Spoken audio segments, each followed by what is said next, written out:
I thought I was looking for a moment at an old edition of Stars in Their Eyes, because the players are coming out once again individually through dry ice. They're certainly adding spectacle to it. What do you make of that, Nigel? Was that tonight, Matthew? We're going to be a decent Chelsea professional footballers. Yes. Exactly. Well, I think they're trying to do something different, aren't they? And, you know, it takes a lot longer, but I think that's something the crowds in the stadiums have enjoyed, and they're used to that. In American sport at times, you see the huge charge of the American football teams coming out, and sometimes in baseball that they're introduced individually and they come out, right fielder playing, shortstop and everything else. So it's been played in America, and they've done their best to make this as American as they can. Do you know what I worry about? The players' welfare, because it is a long walk from the dressing rooms out to the middle of the pitch, you know what I mean? So they're doing extra steps. So I think probably Mr. Compassion there. Yeah, they might give that a bit of a mention afterwards. Bit of mouth to mouth after that one. I'm going to hand over to you guys now, because the teams are on the pitch. The game's about to start. That's Nigel Adderley, Perry Groves, live and exclusive on Talksport and on Talk, where we're live till 5. The game's about to kick off, I think, in about 3.5 minutes' time. Yes, thank you, Paul. Good morning to everybody once again. 2 a.m. in London, coming around to 9 p.m. in the evening in Philadelphia. But the temperatures, taking into account the humidity, not too far short of 40 degrees Celsius once again, as the intense heat continues to sit across the eastern seaboard of the United States of America. And once again, Chelsea will have that issue to deal with, but they'll also have to face an extremely motivated Esperance team here tonight, backed by a large number of supporters. This is one of the biggest games in the history of the Tunisian club, and they are serial winners in their own country. They have to win this game. A draw is good enough for Chelsea, and whoever goes through now know they'll be facing Benfica in Charlotte, 9 o'clock on Saturday in the round of 16. And there is also the prospect of a Brazilian game in the quarterfinals, with Palmeiras or Botafogo awaiting the winners in the quarterfinals for whoever's confident enough to plot their course all the way through. But Perry Groves, looking at the Chelsea formation, which we'll give again in a second, it is very, very clear that Enzo Maresca is trying to play the long game here and trying to keep as many players fit. Yeah, very much so. Obviously, he's given a rest to the likes of Neto and Cole Palmer. And also, we mentioned before, Nige, that there's 7 Chelsea players that are on yellow cards. So he's probably thought discretion is a better part of valour, because you pick up 2 yellow cards in the group stages, then you're suspended for the last 16. So there's a bit of that that's come into play as well. And it's a very attacking Chelsea side, because they'd expect to have a lot of the ball. This Esperance side, we think they're going to go 4-2-3-1, but that'll probably then just get into a 4-5-1, and you'll see Jabri just maybe playing up front on his own, and whether Chelsea can break him down. But as you said before, this Esperance team are one of the most successful team in Tunisia, and they've only lost 1 game since the beginning of April, which was obviously in this tournament. And they're on the 4th coach of the season as well, so clearly if they do lose a game, they choose to make a change very, very quickly. A reminder of the Chelsea team again for you. 8 changes from that 3-1 loss against Flamengo last week. Jorgensen in goal, Gusto, Adarabioyo, Badiashile and Achimpong the back 4. Lavia and Fernandes holding in midfield, and Kunku, Dewsbury Hall and Madueke behind Delap in attack. The second start for Liam Delap. So players like Marco Correa, Reece James, Cole Palmer and Pedro Neto start this game on the bench. Esperance, Ben Said in goal, Ben Ali, Meriat, Tugay and Ben Hamid at the back 4. Ogbelu and Gwenchini in midfield, with Marquana, Yansas and Konate behind Jabri in attack. Their match winner in the previous game against LAFC, Youssef Balali, is suspended, and the Brazilian striker Rodrigo Rodriguez also drops to the bench, with Jan Sasa and Ashraf Jabri coming into their team. Chelsea wearing their change strip of all white this evening, and as we say, Esperance in their Melchester Rovers red and yellow stripes. They must win this game to make progress and carry the African challenge into the round of 16. A draw is good enough for Chelsea. And inside a stadium in Philadelphia which has banks and banks of empty seats, but the lower bowl around this stadium is well filled, mainly with Esperance supporters, as Chelsea get the game underway. Our continuing coverage of the FIFA Club World Cup on Talksport. Chelsea needing a draw to make it through to the round of 16, and they are attacking the goal away to our left in the first half. And quickly it's played forward by the teenager Achimpong. It's a big night for him. Started only 2 games in the Premier League last season, but deputising for Reece James tonight. Now Tosin Adarabioyo, and here is Badia Shiel on this near side, and we can expect Esperance to sit in, try and stay in the game for as long as possible, and they'll look for anything they can get on the counter-attack as Achimpong comes forward now, and the Argentinian referee Yael Falcon Perez maybe thought about giving Chelsea a free kick, but it's a throw-in for them on the far side there, right. Perry Groves. Yeah, just looking at Chelsea, Nigel, we thought they'd go in the 4-2-3-1, which they are, but the surprise is Madueke's playing on the left of the 3, Dewsbury Hall over on the right-hand side with Nkunku in the 10. And straight away with Chelsea in possession, obviously Gusto is starting at right back in inverted commas, but he's just got a free role basically in that midfield area with make an overload that, and can enable Fernandes to get a little bit further forward. So there's going to be a lot of possession for Chelsea, which has already started off even in its first 2 minutes, with Esperance just dropping back into their 4-5-1 sort of formation. So Chelsea are going to have to make sure that they move the ball around very, very quickly and get it into wide areas to try and create a few 1v1s. Jan Sass, the Brazilian, is the furthest player forward for Esperance as a Chelsea player goes down on this near side. And it was Madueke. I think he was caught by Mokwana, but now Madueke back on his feet, looks to drive and across, which is deflected behind by Ben Ali, and it will be the first corner for Chelsea with 2 minutes played on Talksport, 0-0 in Philadelphia. Yeah, it's a great little switch of play from Dewsbury Hall over on the right-hand side, just switching it a full 50, 60 yards across the pitch to Madueke. Tries to get his cross in nice and early. Ben Ali does well, makes sure he goes and engages Madueke, close him down. Corner for Chelsea on the left-hand side. And it's in front of a huge bank of Esperance supporters. As we were saying earlier, they had a big party in Philadelphia last night. They're determined to enjoy themselves, whatever the result. And they made plenty of noise long into the evening. And they'll do the same inside Lincoln Financial Field tonight. The other game in the group, Flamengo against LAFC, also underway at the Camping World Stadium in Orlando. Of course, we know Flamengo have won the group. LAFC will finish bottom. The Chelsea corner flicked on at the near post by Badia Shiel and just wide, and it just needed somebody gambling on that far post and Chelsea would have had the lead. Yep, Liam Delap is the one who needs to gamble on the far post. He starts off on the goalkeeper Ben Said, then just drifts off of him onto the edge of 6-yard box. Great corner from Dewsbury Hall, outswing with his left foot. First contact was Badia Shiel, and then Liam Delap's got to make sure that when he comes out to the 6-yard box, then his next movement is to go back in. If he does, he gets a tap in at the far post. Now Delap turning midway inside the Esperance half. Nearly 4 minutes played. 0-0.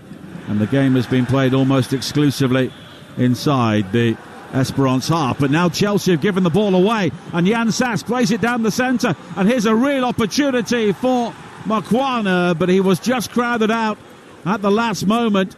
But Mokwana has it back here. Plays the cross into the penalty area. That will deflect away. Delap will try and bring it clear. He's challenged by Meria. And all of a sudden a football match has broken out. Oh, Mokwana's got to get his shot away a lot earlier. That was just really sloppy play from Lavia over on Chelsea's right-hand side. Just tried to flick the ball inside, gave it straight to Jan Sass. Brilliant vision from Jan Sass in that 10 position. Just made sure that he rolled it into the path of Mokwana. And as he gets onto the edge of the 18-yard box, Nige, he's got to get his shot off. He takes 3 touches. That enables Chelsea to go and close him down. See, when Esperance are playing, they have to take advantage of these big moments, because they're going to get, sort of sporadic moments where they get a chance to punish Chelsea, and that is one massive one that they've missed. And it was the South African international, Alliance Mokwana. But now Esperance are coming forward again. Jabri plays the ball low into the penalty area. Mokwana was there again. A heavy first touch from him. But Esperance will regather on the edge of the Chelsea penalty area. Jan Sass again. Works a 1-2. All left foot, the Brazilian. Now wide to the far side. And Ben Hamida. And the early ball to pick out Jan Sass at the near post. He then lunges in. And he fouls Adebayo. And it will be a free kick for Chelsea. But early signs there from Esperance in a game they have to win. Yeah, they've been really positive when in possession. Esperance, that time it was Jan Sass trying to get in that sort of inside left position. In the end, Lavia did really well, just made sure he used his body and run the ball out of play. Just looking at Chelsea, Achapong has then switched over to the right-hand side, playing at right back. Gusto's come over left-hand side, supposedly playing at left back, but we said before he's going into that midfield area, so Chelsea basically just going to be playing with 3 at the back. Enzo Fernandez looking to work it wide to Madueke on this near side, but he's quickly challenged by Konate. And it will be a Chelsea throw-in. And Mahir Kanzadi, the coach of Esperance, in his 3rd spell at the club, took over in March and guided them to the League and Cup double. He was the 4th different manager Esperance have had this season. Their board seemed to have a very short attention span when it comes to patience, as the low cross into the penalty area from Madueke on this near side is deflected behind by Ben Ali, and it will be another Chelsea corner. They're not owned by the Pozzos, are they? Esperance, they're not in the Watford group, because it's similar colours. And it's very Watford, isn't it? The way they get rid of their managers, but it's worked for them because they won their League and Cup double this season. And Esperance, one of the real powerhouses in North African football. They dominate Tunisia year after year. They've also won the African Champions League on 4 occasions. Dewsbury Hall with a corner for Chelsea, but it's headed away. And then it's given away by Gusto. And almost a run-on goal for Jan Sass down the right-hand side, but Gusto is able to recover. And it bobbles out of play, but Chelsea showing at times the odd moment of uncertainty. Yeah, there's just a little bit of complacency in this first 5-6 minutes from Chelsea's point of view, because again it was Gusto just very sloppy in possession. It looked like Jan Sass might just nip away from him on this right hand side, and to be fair to Gusto, he made sure he got his sliding tackle in for put the ball for throw in for Esperance just inside Chelsea's half. So 0-0 with 8 minutes played, and Chelsea have a free kick on this near side. Lavia, the player who was caught by Mokwana. And it's a free kick for Chelsea midway inside their own half, and Gusto looking to get on with things. The group at the start of play, Flamengo, have won it with 6 points. They're through to meet Bayern Munich in Miami on Sunday. Chelsea, as we say, need a draw to play Benfica in Charlotte on Saturday. Esperance must win this game, and LAFC are already out of the competition, and they're concluding their programme in Orlando tonight against the Brazilian side. And in many ways, the Brazilian clubs have been one of the best things about this Club World Cup so far. The number of fans they brought, and also the performances they've delivered, apart from Boca Juniors. Yep.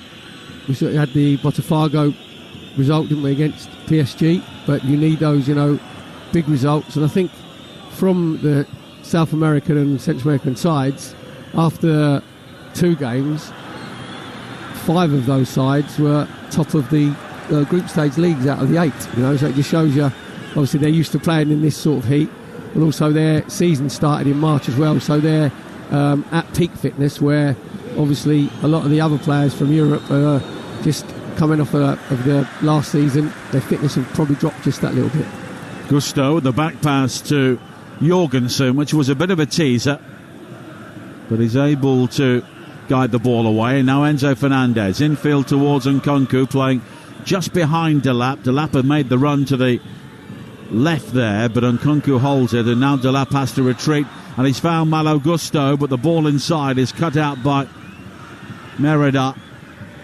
And then Jan Sass gets a free kick for Esperance, just caught midway inside his own half by Badiashile, and it will be a free kick for the Tunisian champions. Yeah, he's looked really lively, Jan Sass. Just when the ball's come into him, he's held it up really well. Obviously made the chance for Mokwana, where he took too many touches. And just looking there, Nkunku gets in the 10 position, and he's fed in by Fernandez. His first look should be into Liam Delap. Liam, you said there, Liam Delap made a good little run in that left-hand channel, but his first thought was to take a touch, then come back, so there's all these little relationships that Chelsea have to get going, and you think that Liam Delap, once he's settled in, he'll be quite vocal in telling, obviously, his Chelsea teammates that he wants the ball played into him. Well, it'll be Cole Palmer doing that, and of course they grew up together on the training ground at Manchester City. Well, Cole Palmer will love playing with Liam Delap because he knows that he will come short to go long, and Cole Palmer's obviously got the vision and the passing range. Oh, it's been given away by Lavia, and here is Konate coming forward now for Esperance. Jan Sass now on the left corner of the penalty area, dinks in the cross, cleared away though by Badiashile, but it's won back by Esperance again, and now played wide by Ben Hamida towards their left again, and Konate. Jan Sass tries to play the ball around the corner, but in the end it took a deflection of Achimpong, and it will be a throw-in for Esperance midway inside the Chelsea half on the Tunisian left. And Jan Sass wears number 10, and he really does play like a Brazilian, all flicks and tricks, but he's been quite effective so far. Yeah, very much so. I'd say he's got very good technique. But just look at Chelsea, we said, about having a lot of possession, but they've been so sloppy in their possession in this first 12 minutes, giving the ball away.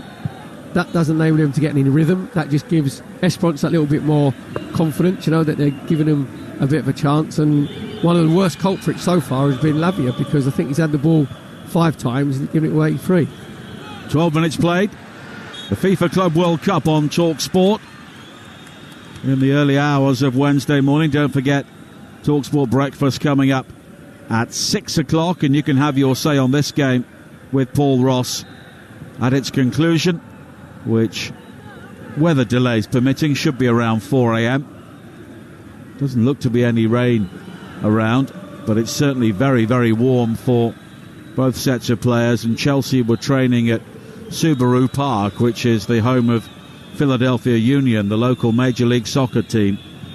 And they have those huge industrial blowers, jets of cooling water over the players during training.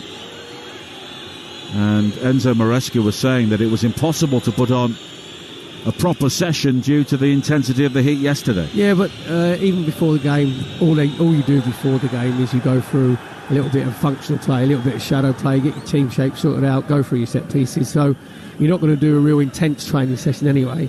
And they probably would have been training at, sort of 8:30, 9 in the morning, and then they'll get enough rest.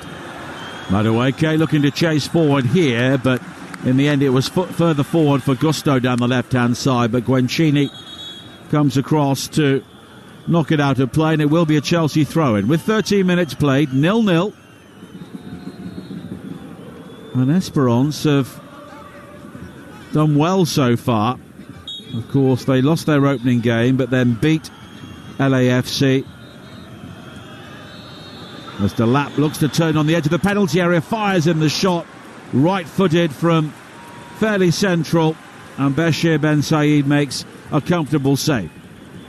Better play from Nkunku in that 10 position, just rolling it into Liam Delap, coming off his marker, getting it onto his right foot, just on the edge of the D. And what he's trying to do, as he's going laterally across the D, he's trying to just put it back across Ben Said, and unfortunately can't get his foot around it. And here's an opportunity for Jan Sass. It was a poor header away from Adebayo on the edge of the penalty area, dropped to Jan Sass, who hit it first time on the volley, high over the top, and he apologises to his teammates because he had time there.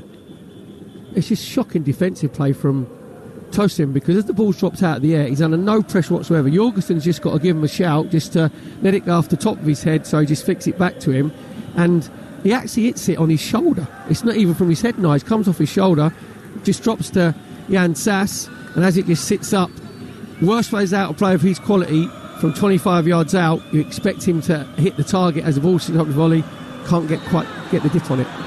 Enzo Fernandez looking to make the break from midfield now and chase a long ball forward, but Bashir Ben Said is able to gather, and he saved a penalty in the 11th minute of added time against LAFC, which knocked out the Americans and also gave Esperance their first victory in a World Club Championship.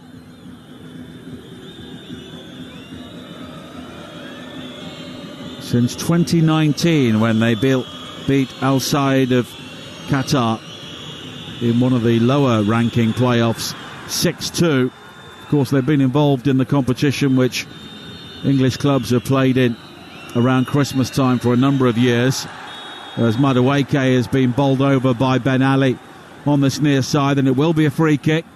No card from the Argentinian referee. Nice, that was more like Franny Ben Ali rather than Ben Ali, because that was a proper reducer when it came out to Madueke on this left-hand side. Just gets it on his left foot, just toe pokes it away. Ben Ali just comes in, mistimes it completely because he's tackling with his wrong foot. He's going with his left foot across his body. Just gives the foul away. I think he's very, very lucky that he doesn't get a yellow card from Yael Falcon Perez, the referee, but it's a free kick for Chelsea in a real dangerous position on their left-hand side. Well, Madueke is back on his feet. And this referee only showed 3 yellow cards in his previous game when Athletic beat Seattle 3-1. Of course, Atletico Madrid and Porto, 2 of the European teams who are already heading home. 4 European sides, 3 Brazilians and 1 American team have already booked their places in the round of 16. And on Thursday night, 8 o'clock, we'll have Juventus against Manchester City to decide who wins that group. Enzo Fernandez with the free kick, and it's fisted away by Ben Said at the far post. Lavia, though, will trot across and keep it in play. Achimpong down the right. A low ball across, but then it's quickly cut out by Mokwana. He plays it up towards Jabri on the halfway line, and the youngster does well to hold it up. And now Guencini all the way back towards Meria. And Esperance are doing well to pick up second balls at the minute. Chelsea have been just slightly loose in possession, and Gusto has given the ball away here. And now Mokwana plays it in field. Jan Sass believed he was fouled by Lavia, but nothing given by the referee. And Dewsbury Hall quickly plays it forward, looking for Madueke on this near side, and Esperance will bring it clear. 18 minutes played, 0-0 in Philadelphia on Talksport. And on Talksport 2, later on today, 5 o'clock kickoff. It is the semi-final of the UEFA Under-21 Championship, England against the Netherlands. And there's full commentary over on Talksport 2 as Esperance have been given a free kick here in a decent area following a challenge from Badiashile. Yeah, Badiashile just getting far too tight on Jabri as the ball came in for him from Jan Sass. Good hold-up play from the Esperance centre forward. Again, it's just a little example there of Chelsea not being quite at it, not 100% fully focused, sloppy in possession. I think it was Anchopong who gave the ball away initially, then able to Esperance break on them. So now you'll be looking at Jan Sass probably with his left foot just trying to feed it in. It's clipped in by Konate, high to the far post and flicked on towards goal by Tugai. But he was never going to score from there, and it's into the arms of Jorgensen, who is deputising tonight for Robert Sanchez, but he did play on 9 occasions. I keep saying last season, but as far as Chelsea are concerned, it's this season. Yep. There's two different takes on it. Pep Guardiola says this is the start of a new season, maybe because Man City was so pants last season, he just wants to forget about it completely. And Chelsea had a decent season, didn't they? Coming fourth in the Premier League and winning your Europa Conference League, so maybe they will just continue. Dewsbury Hall with a high, deep ball into the area, brought down by Fernandez on the left. Fernandez will come inside, challenged by Makwana. And now Gusto with the cross in towards the far post. Dewsbury Hall heads it down, and in the shadow of the goal line, it's headed away by Merida, with Liam Delap waiting to pounce. Really good defending from Merida. Just make sure that he has a what if in his head. What if Dewsbury Hall heads the ball back across goal? And it's fantastic defending because it's beaten Ben Said, comes back across, and then Merida just makes sure he gets the first contact. It's a really good defensive header. Better play from Chelsea down there, left hand side. Just a little drag back from Fernandez, which enabled the cross to be chipped into the far post. The stadium has filled up since kick-off time, but the top tiers on both sides are completely empty, so I would imagine a crowd of around 30,000 here tonight, as Delap is almost picked out by Nkunku down the centre. Now Madueke wide towards Nkunku again,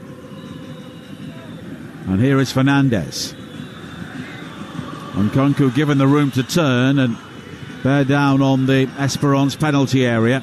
Now Dewsbury Hall on the right clips the high ball towards the far post, but beyond both Enzo Fernandez and Delap, and it's behind for a goal kick with 21 minutes played, and it's 0-0. Yeah, Fernandez and Delap both making the same run, come out to Dewsbury Hall on the right hand side, just gets it onto his left foot, just feeds it back into the box.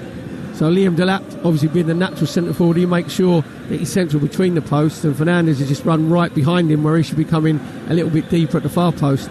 So again, just a little bit of a misunderstanding. I don't think Enzo Maresca, the Chelsea manager, will be very pleased with the way that his team was starting this first 22 minutes, because say they've given the ball away cheaply on numerous occasions, and that's enabled Esperance just to get that little bit more confidence, just grow into the game. Well, there's an injury here for Bashir Ben Said. Their goalkeeper has had an injury-hit season. He is usually the backup goalkeeper in the league. There's a 21-year-old, Hamandallah Memish. He is the first-choice goalkeeper in the Tunisian league, and he's warming up at the moment. Ben Said is certainly more experienced, but Memish is certainly the number one goalkeeper for Tunisia as well at the moment. But Ben Said is back on his feet, and we'll have coverage of the knockout rounds of the World Club Championship as it develops on the Talksport network. If you check in at talksport.com or download the app, you can see which games we are doing, when and where. And we're also building up to our coverage of the Women's Euro 2025. The matches involving the host nations begin on Saturday the 5th of July, 5 o'clock on Talksport 2, Wales against the Netherlands, and then it's France against England on Talksport. England play the Netherlands on the 9th of July, with Wales meeting France on Talksport 2. England play first at 5, Wales at 8, and then they play each other on the 13th of July as Esperance get a free kick here, midway inside the Chelsea half, and again it's Jan Sass who is involved. He was caught, I think, in the face by Enzo Fernandez on the way down, but it was the initial challenge which maybe pained him more. Yeah, I think it was Badiashile just came in a little bit late as the ball was rolled into Jan Sass, just trying to get the ball out of his feet, and as he was falling down, he was just clotheslined by Fernandez as he fell down. And as the players do these days, they roll around like they've been hit on the top of the head with a lift. And I don't know about you, Nige, but at first I was a bit worried about his welfare, but then you think, oh no, I think he might be okay. I think he'll be all right. He's already on his feet now. hands on hips, addressing this free kick with his yellow and red Esperance shirt stuck to his torso due to the sweat.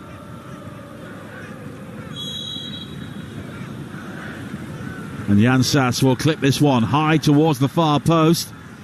And it's quickly laid back towards Merida. The low ball in, though, was cleared away by Tosin. And then the flag's up for offside.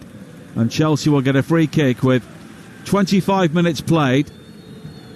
But as you say, I don't think Enzo Maresca will be too happy with the way things are going. He was talking in the press conference yesterday about the need to avoid bad surprises. But Chelsea at the moment are playing in a manner which will possibly lead to them. Well, they're treating it at the moment as it's a end of season friendly. That's how they're treating it, as if to think, well, this team can't hurt us, all we need is a draw and we're going to go through. That was just really lazy play from Esperance, from Merida being caught offside when he's looking right across the line. Now Enzo Fernandez looking to find a lap. It's cleared away as far as Madueke. Inside the penalty area on the left. Double coverage from him. Makwana, though, comes in to win it back from Delap, but Chelsea have it again. And Lavia tries to squeeze it into the area, but Esperance defend in numbers, and it's played down the line on this near side by Makwana, straight out of play. And it will be a throw-in for Chelsea. And in terms of shots on goal so far, it is 2 apiece. Chelsea have had the only one on target, but it was a bit of a trundler from Delap. Yeah, just from the edge of the D, just went straight down Ben Said's throat. Easy save, bit of a P-roller. And Chelsea with nearly 70% of the possession so far, as Lavia comes forward now onto the right foot. Shot, though, is blocked at the near post by Canate, and it rebounds all the way up to the halfway line, where Jabri will just hold it up for Esperance, wait for support, and in the end he's won a throw-in. Yeah, it was really good defending from Canate, and then Ogbele just making sure that he's getting across, putting his body on the line, gets the block in, and ricochets fully 40 yards back up the pitch, which enables Esperance to recycle the ball. Merida plays it down the line, and then Ben Ali for Esperance, wide towards Makwana, and he just squeezes the ball out of play, and it will be a throw-in for Chelsea, their first ever competitive meeting with an African team. And the same goes for Esperance when it comes to Europe. They played in 3 previous Club World Cups. They've never made any progress towards the semi-finals, as Delap has been fouled on this near side, just outside the penalty area. And there is some very expressive protest from Merida, the captain, but there's no doubt he caught Delap, and it will be a free kick. Actually wanted from Merida, he just put both his hands in Delap's back. That always annoys me from a defensive point of view, because where's Delap going? He's facing the byline, he's going now. It was a good first touch as the ball dropped over his shoulder. Merida comes and closes him down, and the thing that Delap wants you to do is push him in the back so that he can get a cheap free kick, which puts obviously Esperance under pressure. Merida goes to the referee and says, what are you giving a foul for? And the referee's like, well, one hand in the back's all right, mate. The second hand, when you push him over, that's a free kick. Dewsbury Hall, Fernandez and Tosin are all discussing this free kick. Tosin making it absolutely clear what sort of delivery he wants. Well, I'm not, an expert at sign language, but I think it was Dewsbury Hall saying, you get to the far post and I'm just going to dink it up to you. Well, with all those Esperance fans behind that goal, Chelsea have this free kick. It is by far the most heavily populated area of the stadium. 29 minutes played, 0-0 on Talksport. Chelsea with a set-piece opportunity here. Flighted in by Dewsbury Hall, and after all that it is straight into the arms of Ben Said, who gathers at the second attempt. That is such a bad free kick from Dewsbury Hall, because he's right by the byline. All he's got to do is make sure that he just gets it to the far post, where you got 3 Chelsea players all lining up, and he just basically, it was a lazy feeding, Nigel, wasn't it, where he just chipped it, and then it was just like Ben Said pulling apples from the tree. Easy goalkeeper. Now Tosin has given away a very cheap corner. He had control of the situation on the far side. He was put under pressure by Jabri. Then he tried to play it back in field towards Jorgensen, but he put it straight out of play. Just say really sloppy play again from Tosin. Jabri just chasing a lost cause. Tosin actually managed to shoulder him off the ball. And all he's got to do, he's got to just play it with the outside of his right foot. He goes with his left foot and he's completely off balance, and then hits the right play. That little action there just summed up Chelsea completely in this first half an hour. They have been so sloppy, so sort of stagnated in their movement, in their possession.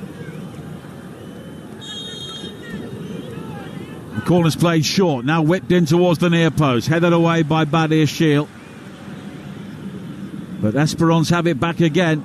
Ben Ali with a great ball into the penalty area, almost foul for Jan Sass at the far post. His first touch, though, just let him down. The flag's up for offside. And that's an escape for Chelsea. Yes, a big escape of Ben Ali, just feeding the ball back in from that inside right position. Chelsea holding the high line, no pressure on the ball. Came to Jan Sass again. It was just a... I don't think he was offside. Exactly, unusual for him. It was just a poor touch as it came to his left foot. Because if he gets a better touch and he cushions it, he gets a shot away with his left foot. So Esperance have had the 2 biggest chances in this first 31 minutes, and with a bit of more quality in that final third, they should be 2-0 up. Well, they're having the cooling break, which is much needed. They're also watering the pitch. Why don't you just go and stand under the sprinklers? No, yes. Get your body temperature down. Well, both sets of players have headed towards the technical areas. Now there are huge jets of water that have sprung up from the centre of the pitch. Of course, the quality of the playing surfaces has been a topic of conversation, certainly among the European coaches and players, and their views have often not been too kind. But the more expressive coach at the moment is Enzo Maresca, and Mahir Kanzari is often a coach who wears his heart on his sleeve, but Maresca does not look happy down there, Perry. Well, Maresca is a control freak, you know, in the way he wants his teams to play, because even winning the championship with Leicester fans were sort of moaning a bit when the game and their game plan was a little bit too predictable. You know, it's like playing by numbers. Chelsea fans halfway through the season started to get a little bit frustrated, because they had that little period where, you know, at first everybody was saying they could be in the race for the Premier League, which they never were, because their squad was just far too young. And his team hasn't had complete control over this game, which they should. If they're playing anyone in near their levels, they should be running the legs off Esperance. And say Esperance have had the 2 biggest chances. I will be amazed at half-time if Enzo Maresca doesn't make any changes, especially in midfield, because Lavia is playing basically with his flip-flops and his shorts on, with his surfboard underneath his arm, as if he's on the beach, because he has been particularly poor in this first half, and he's probably been the poorest of a poor performance from Chelsea so far. Well, Chelsea will restart with the free kick for the offside. 12 minutes to play of normal time in the first half. Here on Talksport, our coverage of the FIFA World Club Championship, live on Talksport, presented by DAZN. Watch every game of the FIFA Club World Cup live and for free on DAZN. Sign up at dazn.com. And again, Chelsea are being given time by Esperance, but their forward players are quite clever. They just drop deep and they give Chelsea time to think about it. Then they spring forward in unison, the front 3, and on a couple of occasions they caught Chelsea out. Yep, because of Chelsea's slack play and the good closing down from Esperance. But here is Delap now, turning smartly on the edge of the penalty area, onto the right foot, has to check back though. Lavia, wide towards Dewsbury Hall on the right-hand side. Now Nkunku, back towards Lavia, but Lavia could give this ball away. But in the end, it's won back well by Gusto. Had to recover that because Esperance were ready to counter-attack. Madueke now in towards Enzo Fernandez, but it's so congested around the penalty area. Now Badiashile.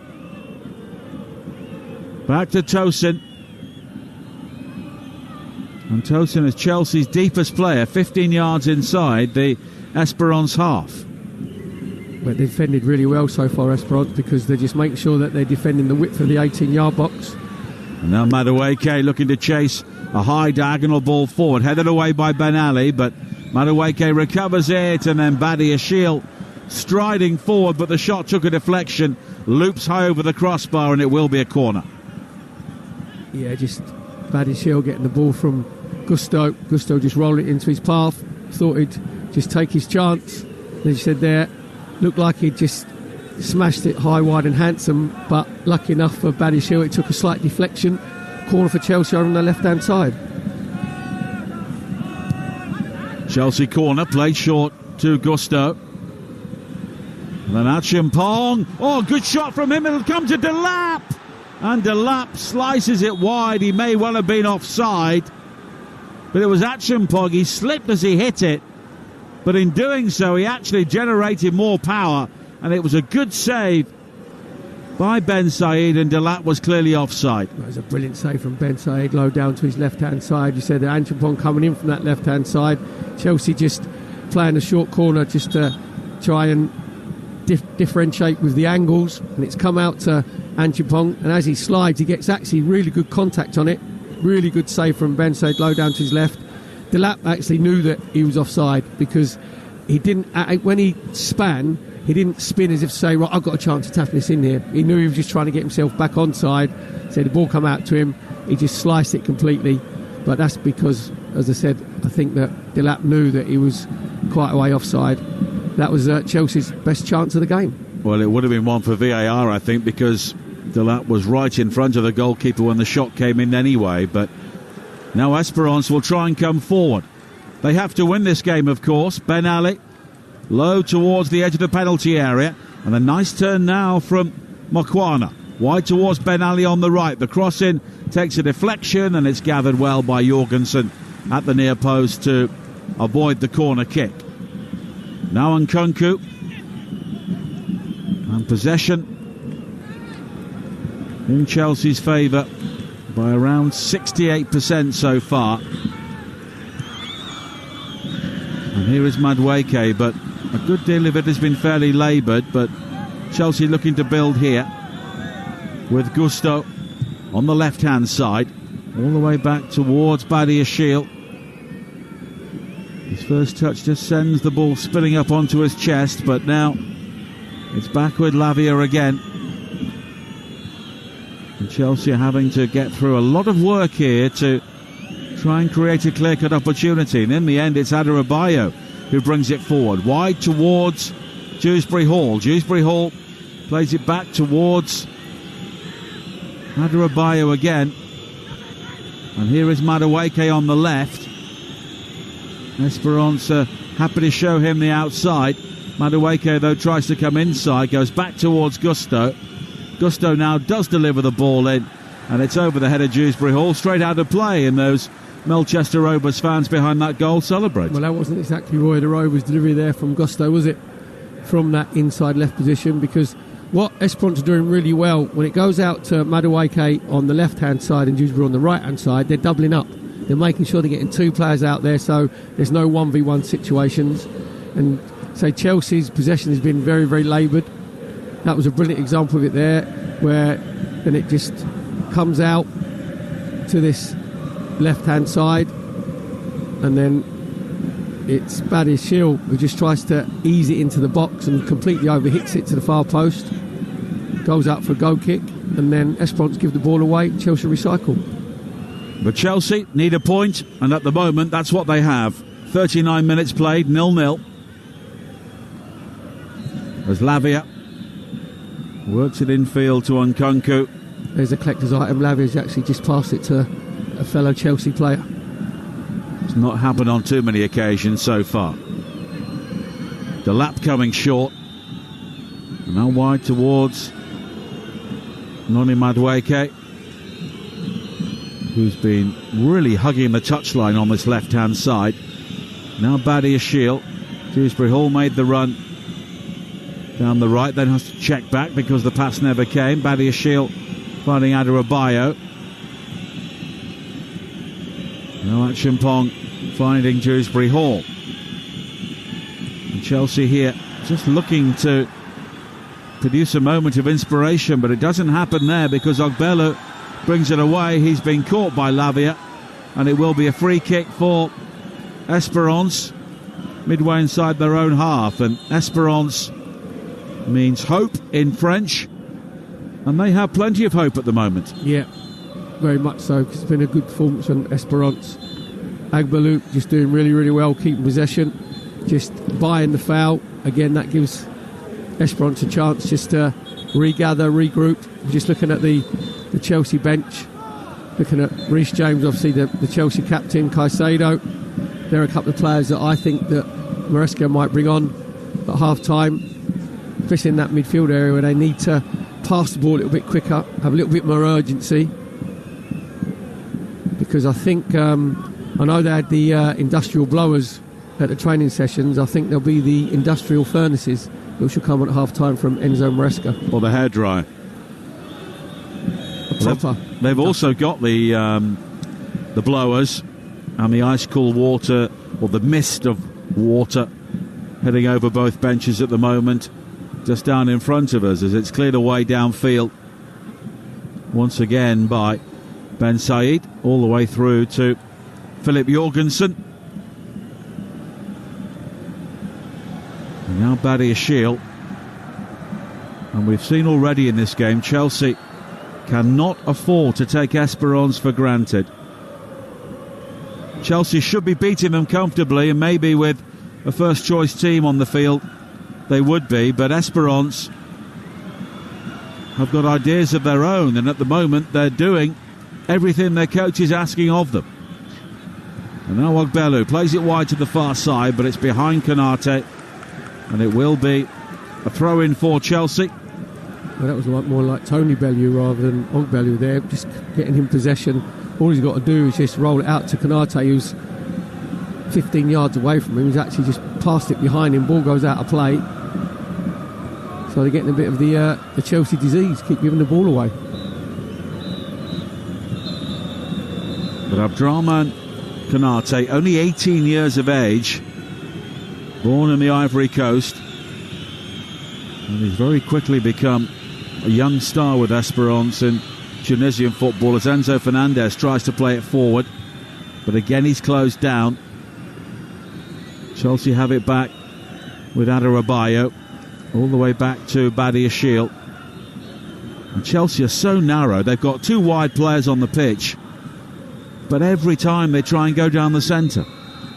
Well, I think what's happening, Gusto's coming in, obviously in that midfield area, so that makes him more congested. But here is Madueke now, sprinting away from a challenge, but the cross into the near post, cleared away by Merida. And Madueke, the only player for Chelsea so far, really, prepared to engage somebody and take them on. It was a nutmeg on Ben Ali, and the cross was cleared. Yeah, couldn't stop a pick in the corridor there, Ben Ali. Just making sure that he's got himself two square on, legs really wide apart. Brilliant play from Madueke, just puts it in between his legs, gets himself to the byline, but again can't pick that right cross out, where the closer you get to the byline, the more you need to be standing up the far post. He tried to whip it across the near post.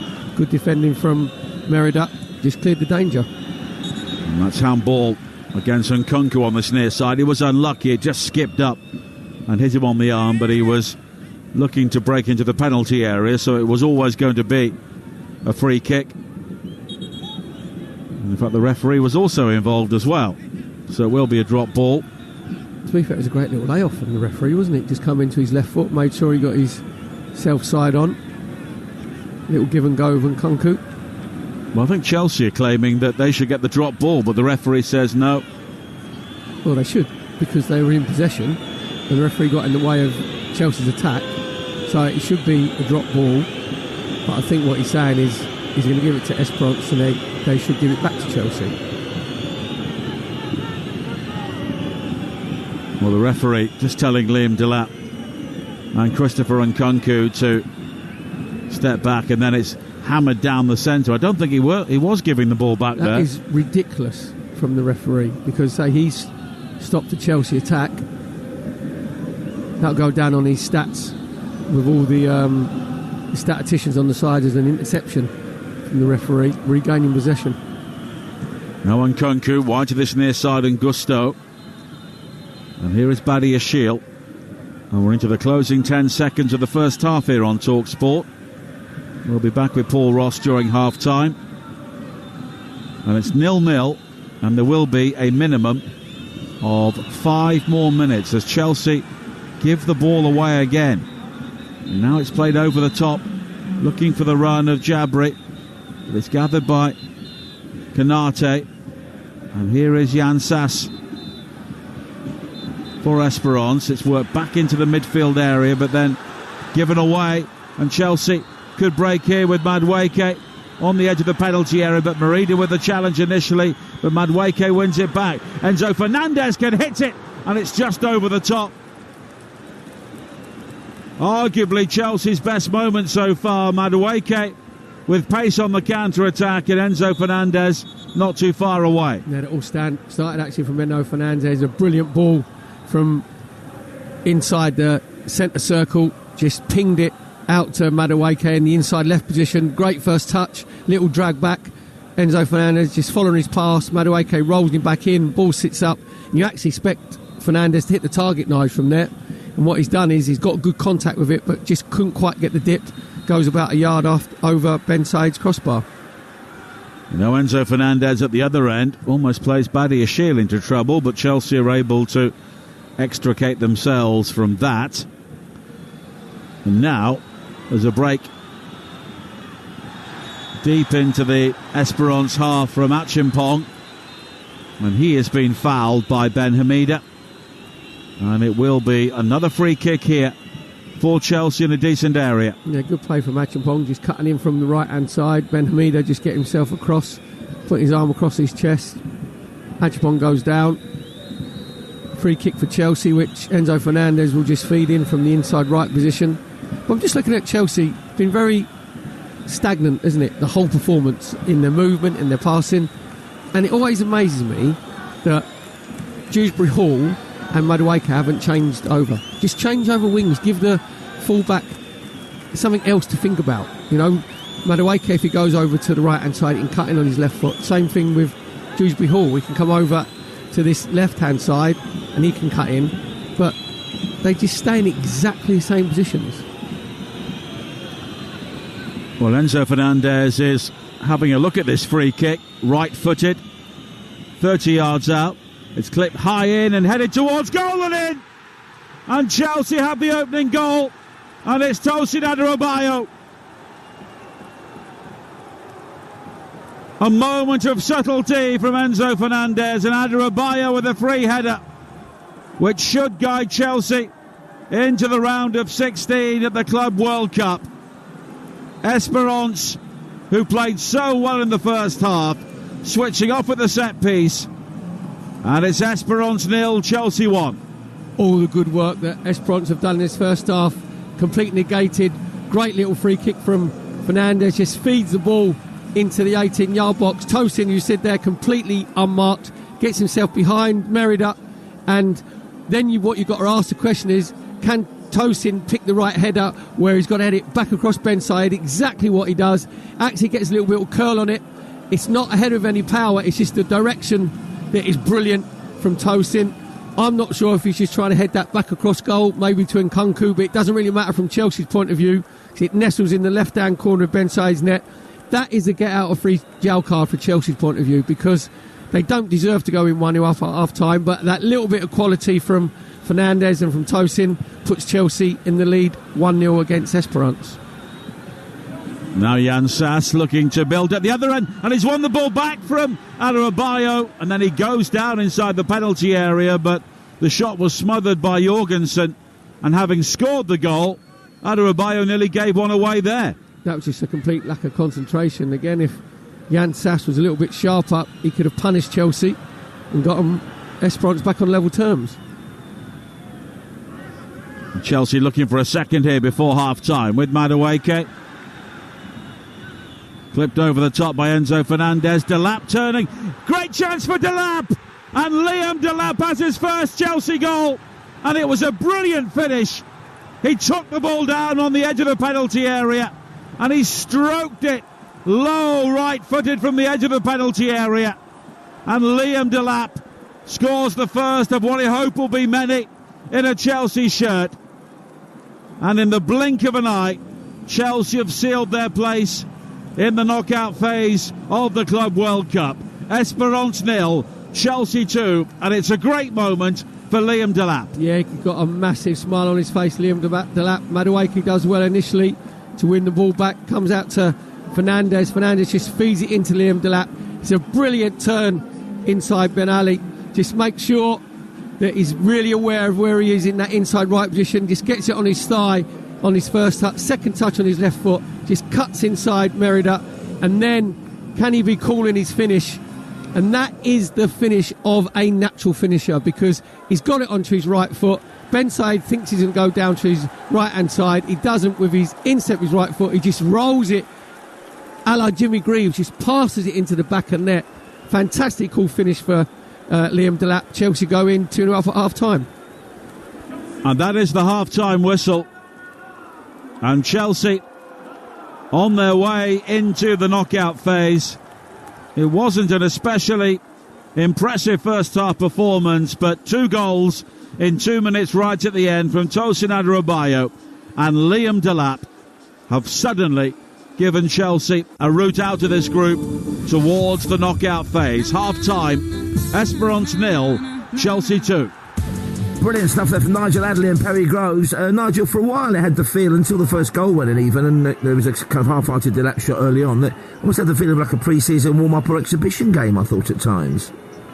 Yeah, Perry made that point early on, and I think you're absolutely right. It did, and Chelsea just took time to really settle in the game.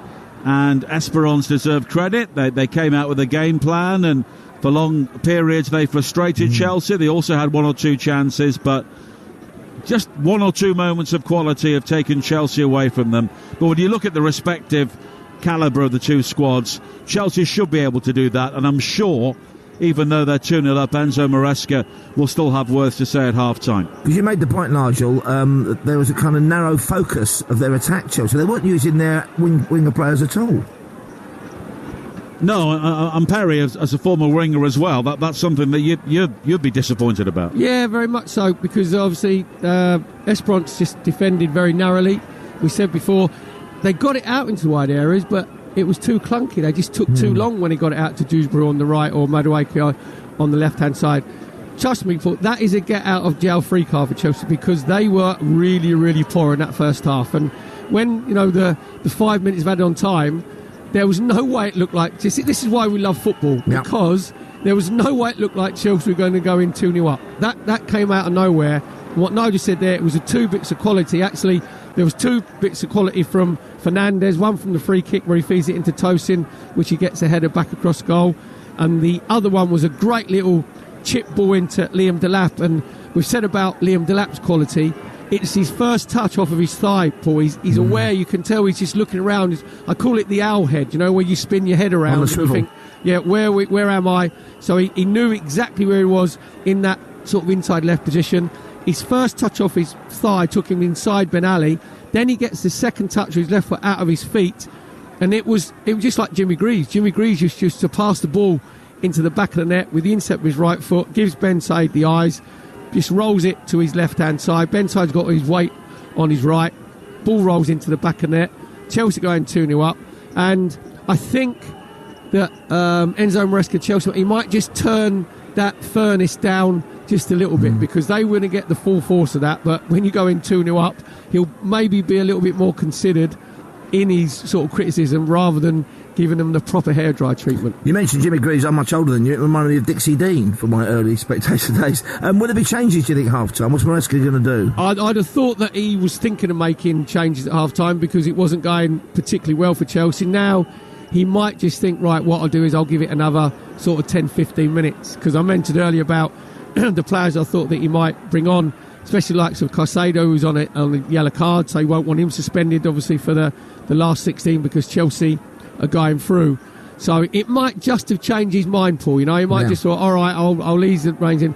The one player that will be lucky to come out in the second half will be Lavia, because I thought he was actually playing for Esperance. So I thought maybe he might have been a bit colourblind because he just kept giving the ball away all the time.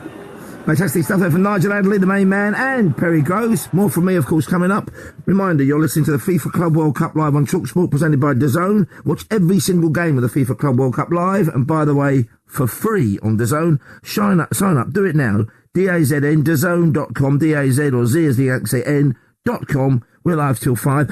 I wonder how many papers will go for the lap of honour tomorrow. More from us after this. FIFA Club World Cup live on Talksport, presented by DAZN. Watch every game of the FIFA Club World Cup live and for free on DAZN. Sign up now at DAZN.com. Now your ideas don't have to wait. Now they have everything they need to come to life. Dell Technologies and Intel are creating technology that loves ideas, loves expanding your business, evolving your passions. We push what technology can do, so great ideas can happen right now. Find out how to bring your ideas to life at dell.co.uk. Welcome to Now. They say man cannot live on bread alone. Well, that's why they invented the toaster. Good job too. Otherwise Warburtons, who were making this ad, might not have invented their, says here, iconic toasty loaf. And because of their, again underlined, iconic toasty loaf, Warburtons use the best wheat they can thanks to the long-term relationships they built with their farmers. Good stuff. It's baked in at Warburtons. For more on their breadentials, give me strength. Search Warburtons Good Stuff. Car owners, you could be owed thousands in compensation. If you bought a car on finance from 2007 onwards, it may have been sold with hidden commissions. Text SPORT to 86688. My Claim Group. Authorised and regulated by the Financial Conduct Authority. You don't need to use a CMC. You can claim direct to your lender and the Financial Ombudsman for free. Text SPORT to 86688. Claims made simple. Subway knows you love a good deal. So say hello to Sub Yay. Deals that will make you go, yay. Like 10% off your whole order, getting a meal deal upgrade, or buy one, get one free on a 6-inch. That's Sub Yay. Get a fresh deal every week exclusively on the Subway app. Subway, 60 years fresher than ever. See the Subway app for specific offer availability and T's and C's. Freshly prepared per order. Get unbeatable coverage of the business side of the beautiful game with Simon Jordan and Tesco Mobile for Business on Talksport. From Southampton to the North Stand, West Ham to Easter Road. Join the most well-connected man in football for an exclusive look inside the boardroom. This is a long way from a done deal. Simon Jordan's business briefing on Talksport with Tesco Mobile for Business. Small business or side hustle? Get business phone bills for up to 40% less than the big mobile networks. For terms and verification, visit tescomobile.com/business. The Transatlantic Tournament Summer Soccer Fest Spectacular. The FIFA Club World Cup on Talksport.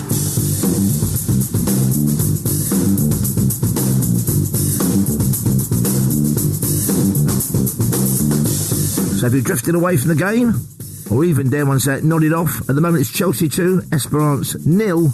Here are the highlights.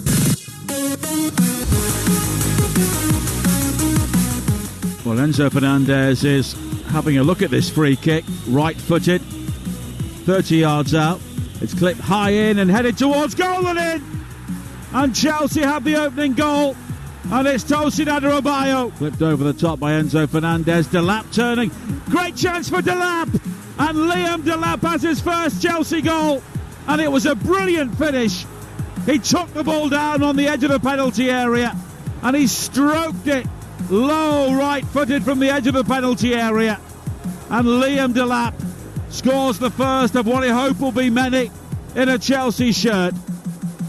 And in the blink of an eye, Chelsea have sealed their place in the knockout phase of the Club World Cup. Esperance 0, Chelsea 2, and it's a great moment for Liam Delap. Oh, will it be Delap of Luxury on the back page of the papers this morning? That voice show was Nigel Adler's. Perry Groves on hand as well, of course, for full commentary, live and exclusive commentary coverage and analysis. And I took your point earlier on, Perry. I don't know why they weren't standing under those sprinklers when they were going for their little water break.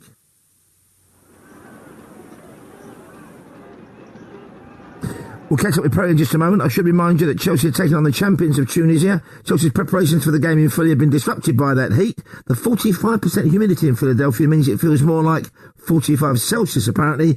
Enzo Maresca said it has been impossible to train properly. Here, for the people say, why it's so annoying, why you should be here. But here is a privilege because in 4 years' time, it's not going to happen again.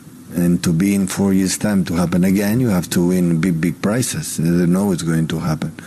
And the ones who are here, I love when I see Botafogo, Fluminense, all the teams, Brazilian teams, Argentinian teams, how celebrate the goals, how they are together. I invite them. I love them.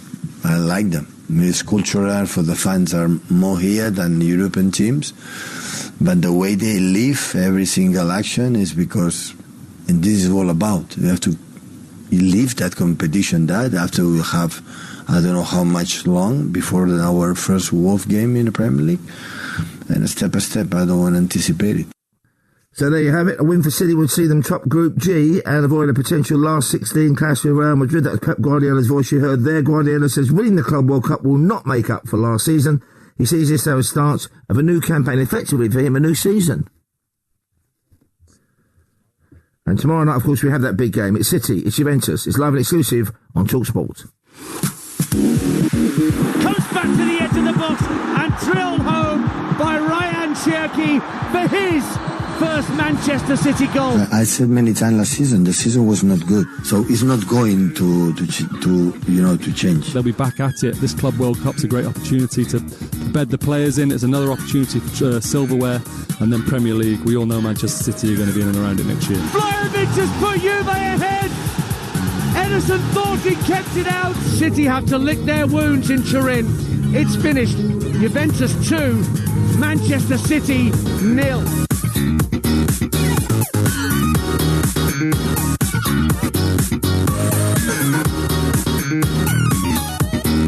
So you're right, Perry, a rather indifferent first half, I thought, redeemed by the final 7 or 8 minutes, of course, and a couple of shots, a rather half-hearted one earlier on target from Delap. I do wonder whether there's going to be a kind of, not exactly a goal spree now, but I think we're going to see more goals in the second half. Well, it all depends how Esperance respond, because they were in the game, Paul. They were actually defending really well. They looked dangerous on the counter-attack. Makwana and Jan Sass, they had the best 2 chances, but again, it's that little bit of quality in the final third which has been the big difference in that first half in this game, because the 2 bits of quality that we saw from Fernandes, with his 2 assists, just making sure he's putting the ball in the right areas, and say Liam Delap made his goal look very easy, and trust me, Paul, it wasn't. No. It wasn't as easy what he made it look, and it's just someone who's got an awareness around him, a natural finisher. And I know this is obviously what people would say in this country is not that an important sort of competition, but that's a big goal from Liam Delap because it just takes the pressure off. It just, you don't get the questions, Liam Delap played 3 games for Chelsea now, he hasn't scored, and all the Chelsea players would have seen him training and seeing how good his finishing was, but they were looking at him thinking, I wonder if you can do that in the game, and it's exactly what he's done. I do wonder about Dewsbury Hall though as well. I mean, this is, if he needs a chance to shine, this should be the game. He's been a bit anonymous so far. Yeah, say on that sort of right-hand side, coming in onto his left foot. I think he's better playing centrally, because he hasn't really got the pace to go past the fullback, Hamidi, like in 1v1 situations. And I wouldn't be surprised if he's a player sort of that he's moved on. Obviously, Maresca had him at Leicester and brought him to Chelsea, but it hasn't gone the way that he'd like to. So, I think he needs a bit more game time. He wasn't shocking in the field. He wasn't as bad as Lavia.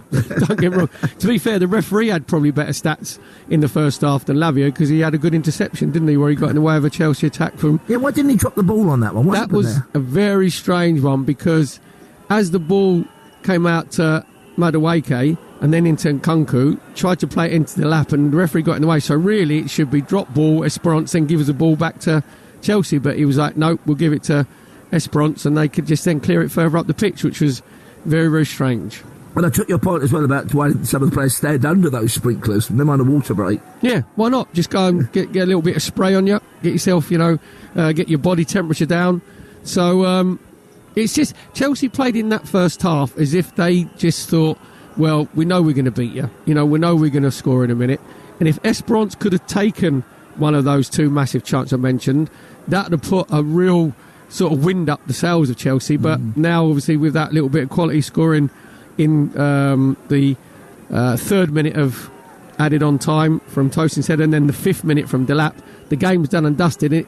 It'll be, as you said there, if Chelsea think the players in the second half, well, we're going to have a rest and conserve our energy, for the game against Benfica, or if Liam Delap stays on, as if he thinks, right, I can go and get myself a hatful. I wonder if you might want to give Cole Palmer some minutes as well, Maresca. Yeah, as long as he plays him in his right position. It honestly, Paul, I said before, it does my head in when these coaches try and be far too clever. You're a West Ham fan, and I've saw loads of games I've seen Graham Potter kept playing Jared Bowen as a centre forward or a false 9 or deep line. You think, no, he's better out on the right hand side. Football isn't rocket. That's like, I've just watched a test match today between England and India. That's like Joe Root, who comes in at number 4, right? That's like putting him in at 7 or 8. It's that sort of ridiculousness that does me in with these coaches. Now, on this show, all roads lead to Southampton, and Rory Delap was a Southampton player. I think he was their most expensive player for. He was known for his long throw. I wonder if that's a weapon that Liam Delap's also got in his arsenal. Even if he did, I think he has, Paul, but he's like, I ain't taking throw-ins, because I'm taking the throw-ins. I ain't in the box, exactly, yeah. So I try not to mention, you made me go all shuddery there when you went to Southampton. I try not to mention Southampton, because I have to keep apologising for the waste of money I was when I went down there. But the good thing about it was Kerry Dixon and Dave Speedy were worse than me, so they didn't make me feel too bad. And Kay said about they're far worse waste of money than you, Perry. You can rest assured on that one. The teams are coming out on the pitch. You're listening to the FIFA Club World Cup live here on Talksport, presented by DAZN. You can watch every game of that FIFA Club World Cup live, and by the way, for free on DAZN. Sign up now at DAZN, DAZ or ZN.com. Back now to Nigel Adderley, Perry Groves, as the teams are back out on the pitch. Thank you, Paul. Enzo Maresca just sprinting behind the goal on his way round the pitch, having left the Chelsea dressing room at half-time. A reminder of their team again, don't look to be any changes. Jorgensen in goal, Achimpong, Adebayo, Badiashile and Gusto, Lavia and Fernandez, Dewsbury Hall and Nkunku, Madueke and Delap. The Esperance team, Ben Said in goal, Ben Ali, Meria, Tugai and Ben Hamida, Makwana, Ogbelu, Gwenchini and Konate in midfield, with Jan Sass behind Jabri in attack. And they need 3 goals, Perry, which I don't think will be happening, but they are making a change at half-time. Mohamed Wale Dabali, a central midfielder, will be coming on. Does have experience of playing in European football with Toulouse. He was also born in Toulouse, and he'll be coming on for the second half, and it's Makwana who is going off. Well, I think that might be an injury for Makwana. Just a like-for-like substitution. Well, Dabali coming on. 22 years of age, so a big moment for him to play in the Club World Cup. And Esperance in red and yellow stripes get the second half underway, trailing by 2-0. Tosin Adebayo and Liam Delap with his first for Chelsea right at the end of the first half, and it means Chelsea, only needing a draw, are in a very comfortable position now, and Esperance need to go for this, but maybe their coach Mahir Kanzari also knows that if they are overexposed going forward, then Chelsea could pick them off at the back. Yeah, very much so. I don't think there'll be any change in the tactics from Esperance. I think that will be the manager Mahir Kanzari will just say, keep it nice and tight, as they did for 45 minutes in that first half, where they just lost that little bit of concentration and end up going 2-0 down. And that would just, as a player, that completely drains you because you put in all that really good work for 45 minutes. In your head, you're thinking, right, just get in at half-time. We're going at 0-0. We're still in this game. Then with a blink of an eye, you're 2-0 down, and that can actually just sap your energy.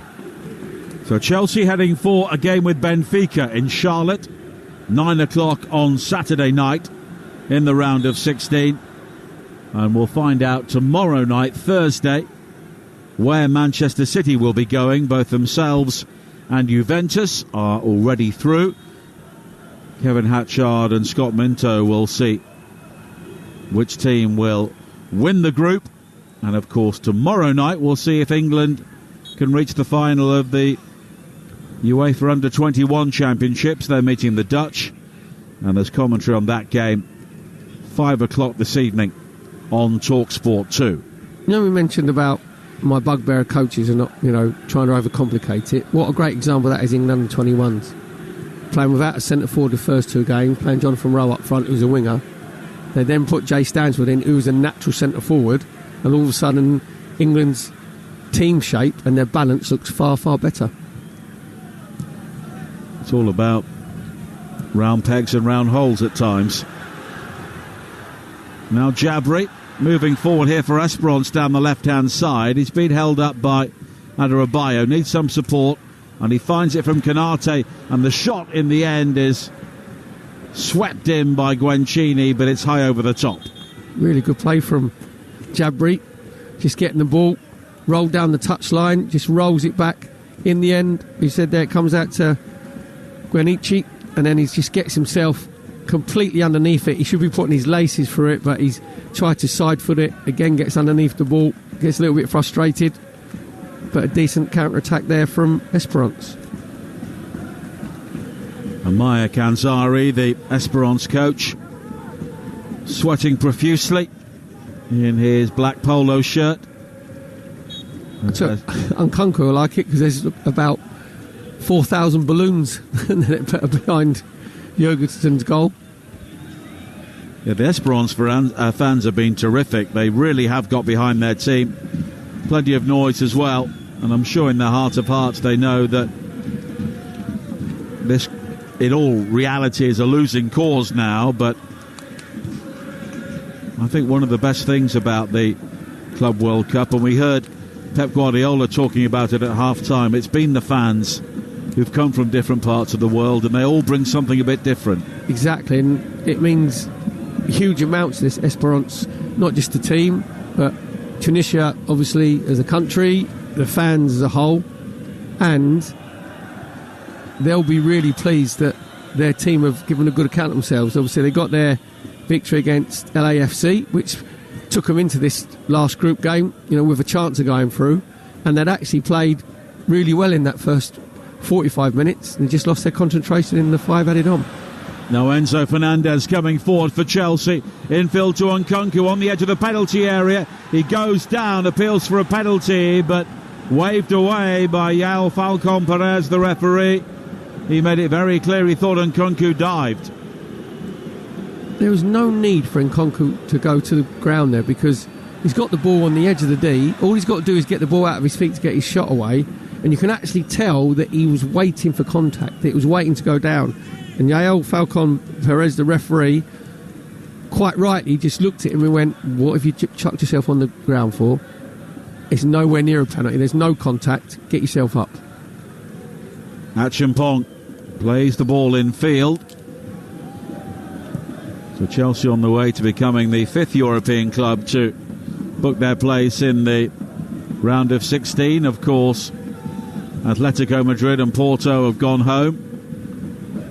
And Bayern Munich losing earlier on today to Benfica for the first time ever. And that was enough for Benfica to win the group. And they'll meet Chelsea next. Yeah, but I think Vincent Kompany obviously knew that Bayern Munich were already through. He played like a half and half team, didn't he? Where he rested the main players like Harry Kane and Elise. But they've got a very tricky game in the last 16. Yep, they'll be facing Flamengo, who are still 0-0 with LAFC at Camping World Stadium in Orlando. Now Nkunku, this game being played at Lincoln Financial Field, the home of the Super Bowl champions, the Philadelphia Eagles. And now Acheampong, who's done well so far for Chelsea at right back, wide towards Dewsbury Hall, and Delap is on the move into the penalty area, back towards Dewsbury Hall, and now Fernandez hits it, took a deflection, and it's over the top. Yeah, really good build-up play this time from Chelsea. It's a bit more intense in this second half. The passing's a bit crisper, great little feed, ball fed in from Dewsbury Hall on that right-hand side into Liam Delap, and makes a good run in that right-hand channel. Liam Delap just holds it up, puts it back to Dewsbury Hall. Dewsbury Hall, I think, Nigel should actually be shooting, getting the ball out of his feet with his left foot, getting his shot away, tries to take the extra pass, and then Fernandez hits it high over the crossbar. And we're just watching on the monitor Nkunku going down inside the penalty area before. On the monitor we can see the referee's view of that from the ref cam, and every viewing doesn't look great for Christopher Nkunku. No, because as he took his first touch, he knew the ball got away from him. You could tell that his body angle was actually going to the floor. Chelsea corner. An outswinger from Enzo Fernandez, headed away at the near post, and then volleyed towards goal by Malo Gusto, but it's high over the top, and it will be a goal kick with 7 minutes played in the second half here on Talksport. Esperance 0, Chelsea 2. There's one thing that I've noticed. Obviously, we're playing this Club World Cup in United States, and when the ball actually gets booted over the crossbar, all the fans, when they catch the ball, they think it's like baseball. They think in baseball, if you catch the ball, you keep the ball. So you see all these American fans grabbing hold of the ball, thinking, "Oh, that's down. Now I'm going to have a match ball here." Until one official just walks past, like, "Excuse me, can we have our ball back, please?" Well, there have been some famous examples of fans reaching forward to catch baseballs and actually knocking the ball out of the hands of fielders in some very significant games. Jorgensen plays it wide to the far side. And now there's an opportunity for Chelsea to try and build. Esperance are trying to remain disciplined. Enzo Fernandez, though, was just picking up pockets of space all over the field, and Esperance are finding it difficult to pick him up, but it's now swept wide to Dewsbury Hall. And we have to say that Esperance have found it easy to deal with him so far, and he's handled the ball there, and it will be a free kick. Yeah, just trying to control it with his thigh. He's got his heels on the touchline. They said the ball bounced up, hit his hand. Give the referee yell, Falcon Perez. No option whatsoever but to give the free kick, but then Esperance just tried to feed it down the left-hand touchline, give the ball away. Chelsea get themselves back in possession again. Enzo Fernandez brings it forward now, and there's a player injured, Jabri, further downfield, so play will be halted here. He just seemed to pull up chasing that initial ball forward, and he looks to be in some pain, the youngster, and then the referee saw that and stopped play. Yeah, as you said there, I think it's just a knee injury. I don't know if he's just opened up his knee joint. I think the referee might have thought initially that it was a head injury, because as the players want these days, he wasn't holding his knee, he was holding his head. And once again, Chelsea players taking on fluids on what is still a very, very warm evening. It's coming around to 20 past 10 at night in Philadelphia, but the temperature well in excess of 30 degrees Celsius. Yeah, and getting the ice flannels around their necks just to keep the body temperature down. I remember talking to Paul Mariner once, the great England striker of the past, when they played in Spain in 1982. The first game was in Bilbao at 4 o'clock in the afternoon, and at half-time Don Howe had towels in buckets of ice-cold water, and he basically got the players in, put the towels around their shoulders. By the end of half-time, they were all bone dry. I think, actually, Don Howe did that in the was Wimbledon won the FA Cup, was it in 1988? Yes. Yeah.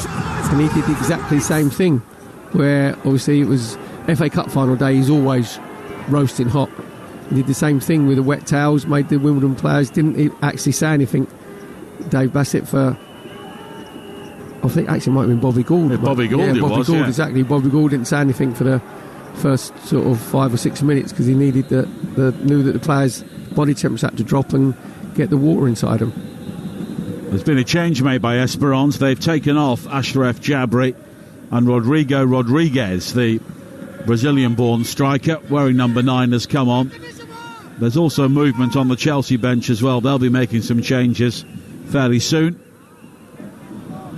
It's a rather aimless ball forward for Chelsea. It's way beyond Delap. And it's all the way through towards Ben Said. Yes, it's a like for Rodrigo Rodriguez and Jabri go up front. Actually, it was a surprise that Rodriguez was left out, because he's normally their main man up front. Gives him a bit of a focal point.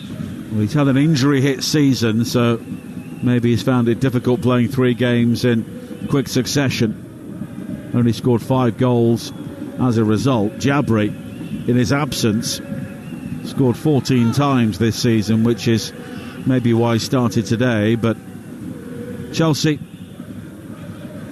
will be bringing on Dario Asugo very soon, as it's played in here towards Nkunku, and he hits it left-footed, and it wraps off the stanchion on the outside of the goal and goes behind for a goal kick. Just an example there of Chelsea's passing being a lot more crisper, a lot sharper. Just from Fernandes out to the left-hand side to Madueke. Just make sure he takes a touch, then just rolls it into Nkunku, who's inside him. It's a good first touch initially from Nkunku, gets way out of his feet. And from there, from 14 yards out, he's got to be hitting the target again. Just gets himself underneath it. Just smashes it high over the crossbar. And Liam Delap is coming off, so he won't be adding to his first Chelsea goal right at the end of the first half. Marc Giroud, the young Spaniard, coming on, scored 6 times in the UEFA Europa League conference before Christmas and before an injury. But the Chelsea fans giving Liam Delap a real ovation as he makes his way off Lincoln Financial Field, because that's a big moment for him here tonight. Just led the line really well. It's important when you're a big money signing that you put your marker down exactly what he's done, because as a centre forward you want to get yourself off the mark, and it was a brilliant finish from Liam Delap.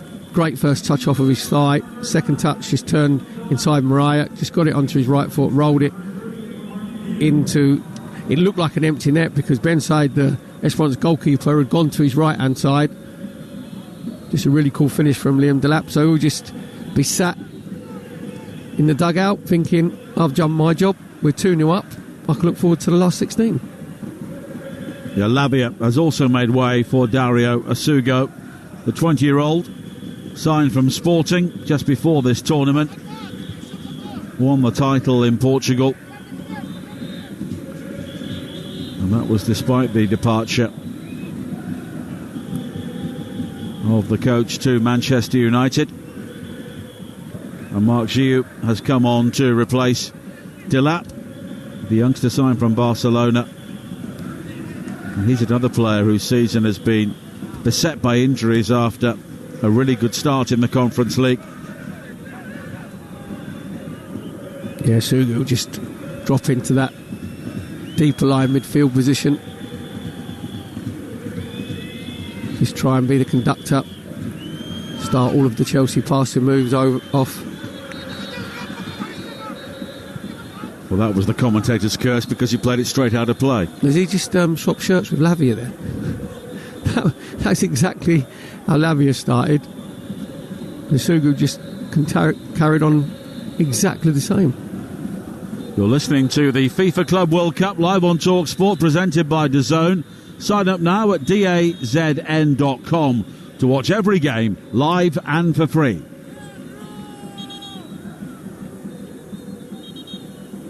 And at the moment, this game is rather meandering along. Chelsea 2 up, as they were at half-time.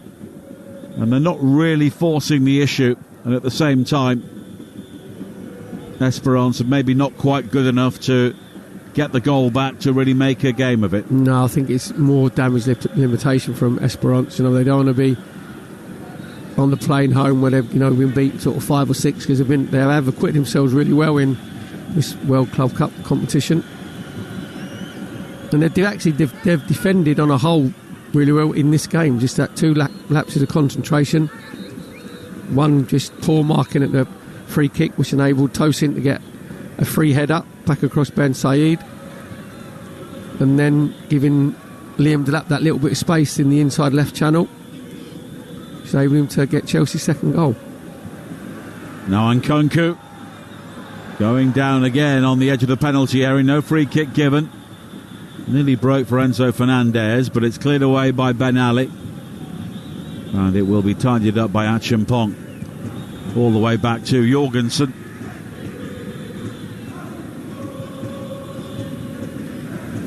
And the tempo has been fairly sedate, but you can understand why, can't you? Yeah, because Chelsea's point of view, you don't want to be picking up any unnecessary injuries. You want to maybe conserve that bit of energy. But you've got players coming on, Zhu being one of them. He's just chasing lost cause down the inside right channel. From his point of view, he'd like to nick himself a goal. Isugu's come on, wants to make his mark in that centre midfield area because obviously there's a lot of competition. Well, Chelsea have completed over 400 passes in the game so far. Esperance just over 100, which tells you how the game has gone. Esperance wanted a free kick as a high ball forward was let fall by Rodriguez, but he didn't win it. And now Chelsea get a free kick for a challenge close to the edge of the penalty area on Madueke. He was just being held there by the player who recently came on, Dabali. And Chelsea with a chance to make it 3, but Madueke puts it wide. Yeah, just a quick free kick from Chelsea.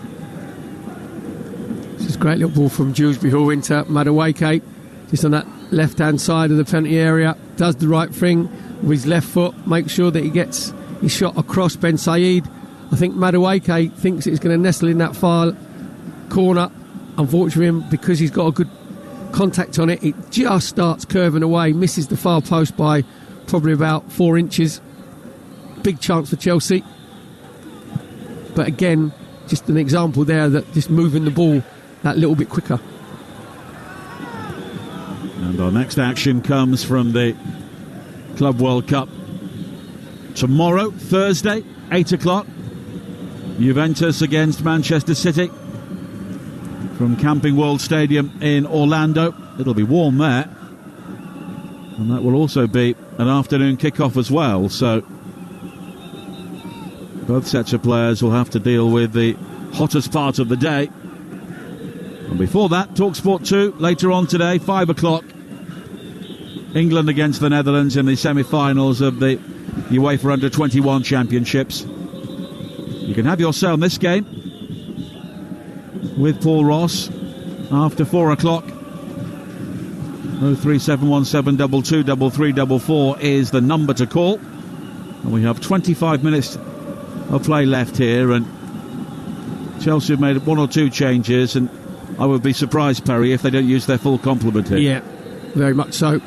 So because they've got to just worry about players' fitness levels coming into the last 16 against Benfica.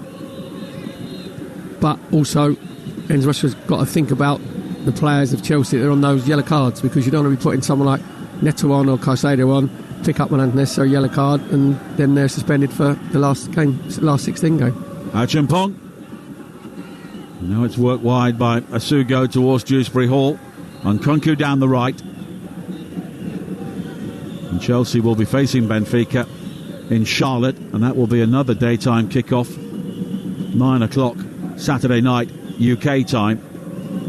And Benfica and Bayern played in that stadium today in that time slot, and it was pretty warm, around 36 degrees Celsius at kickoff time, and that's not taking into account the humidity. And unfortunately, in this country, when it's as red hot what it is. When we go to a lot of the games, Nigel, you get some of the pitch will be in shade. It looks like none of these pitches, especially in the afternoon games, are in any shade whatsoever. No. They're fairly open stadiums. Of course, they've got the roof in Atlanta, the Mercedes-Benz Stadium, but this stadium here, Lincoln Financial Field, is open to the elements as Chelsea make another change here. Tyreek George, the 19-year-old left-sided player, is coming on for Noni Madueke. Well, Madueke's done okay, I think. Yeah, he was the one who looked more likely in the first half to create something. You know, he had a good little battle with Ben Ali, the Esperance right back. He had a memorable nutmeg on halfway through the first half. Got himself into the 18-yard box on a few occasions, but couldn't quite pick the right pass. But every time it comes to Madueke, you know full well that he is going to try and take the fullback on. So Tyreek George and Andre Santos, the players who come on. Santos, the 21-year-old Brazilian international, has come back from a loan spell with Strasbourg under Liam Rosina in France. And Tyreek George scored that crucial goal at Fulham late in the season to help Chelsea towards the Champions League.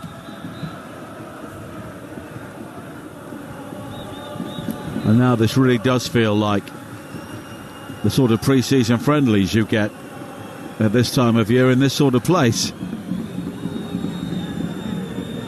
As George has an opportunity now to attack. The early ball into the penalty area, looking for Nkunku, but Esperance will clear away. Yeah, just looking at Tyreek George when it come out to him on the left-hand side there. He's 1v1 with Ben Ali. Now, Ben Ali, what's happening now with the Esperance back four? They're just dropping deeper and deeper because they've been under a lot of pressure. So that will give Tyreek George a chance because Ben Ali's legs will be a little bit heavy.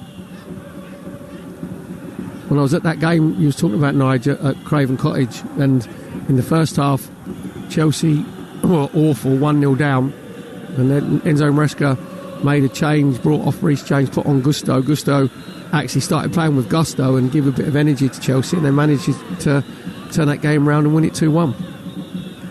Chelsea with 13 attempts on goal here so far, 4 on target.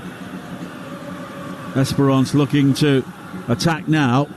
It's wide towards Ben Hamida on this near side, the left, and he delivers the cross in, but it's overhit and behind for, well, I thought it was a goal kick, but obviously took a deflection because the corner kick's been given.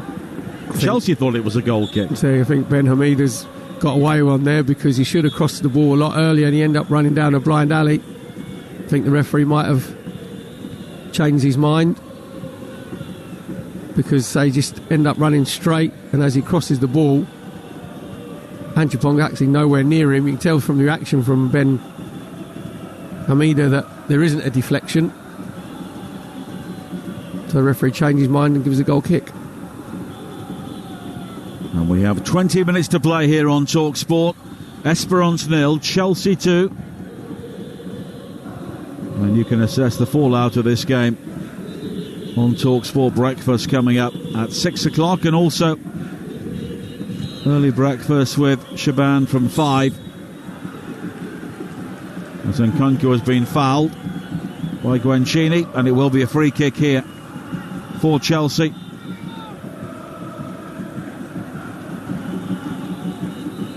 And Chelsea now, I think, just trying to stay out of trouble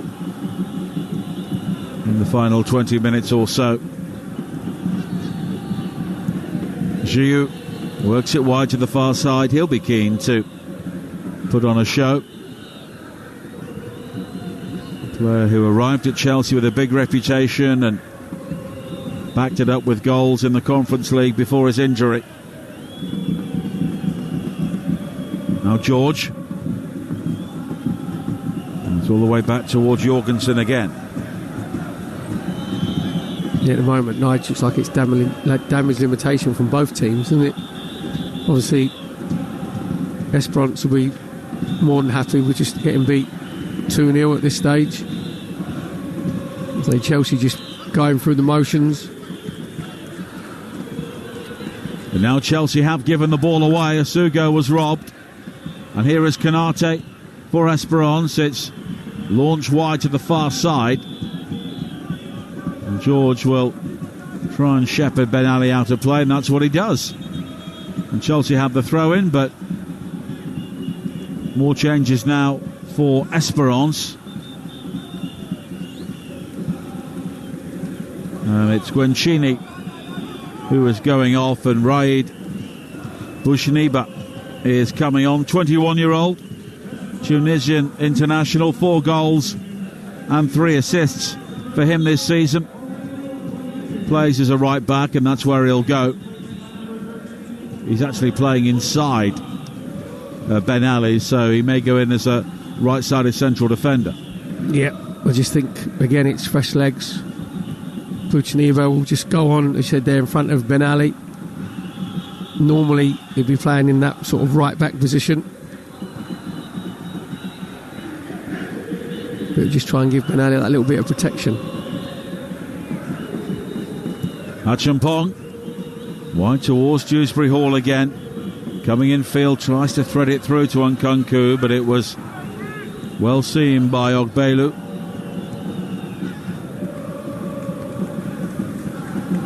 And guided back by Dibali towards the goalkeeper Ben Said. His clearance is flicked on by Ogbelu. And there will be a free kick here for Esperance. Rodriguez went down clutching his head, caught by Adarabioyo.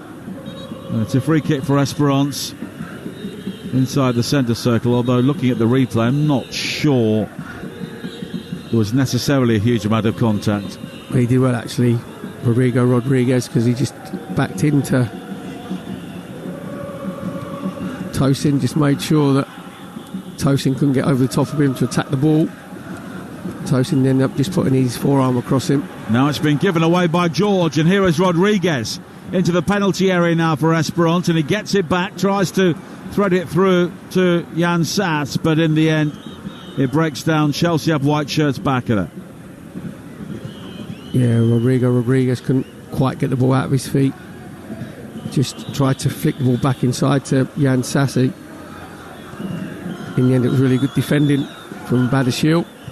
Just made sure he got the interception, enabled Chelsea to get themselves back in possession, but not in any real hurry to get the ball forward. Santos just picking the ball up off his centre halves, then playing it back, then playing it out to the left-hand side to Gusto. It's all very pedestrian at the moment. Chelsea scoring their goals in added time at the end of the first half. Enzo Fernandez making both. The first, a header from Tosin Adarabioyo. The second from Liam Delap, his first in a Chelsea shirt, as Dewsbury Hall has given the ball away to Meria. But now it's one back, and Dewsbury Hall finds Giu wide on the right-hand side. He delivers the cross, looking for Dewsbury Hall, but it's cleared away by Meria. But Chelsea have it again with George attacking the left-hand side of the penalty area. Back towards Santos. The curling shot took a deflection, and it goes behind for a corner. Yeah, just Chelsea just building it up on that left-hand side. And it just comes out to Santos on the edge of the D with his right foot, just trying to bend it inside Ben Said's low left-hand post. Just gets a slight deflection. Goes out for a corner for Chelsea on their right. I think the referee might just be waiting for a check here on a handball against Meria. Maybe struck him on the hand on the way through, but it would have been very harsh. I'll be amazed if that's given, because Meria, his hands in a natural position. He's actually standing behind another defender, so he can't see the ball initially. But the penalty kick has been given. That's that is absolutely ridiculous. There's no second movement from Meria towards the ball, so that's not more than Meria. Just very unlucky. Well, Christopher Nkunku will take this up against Bashir Ben Said, who saved a penalty in the previous game against LAFC. And Nkunku looking to ease Chelsea further towards the round of 16. On the face of it, it's a harsh penalty.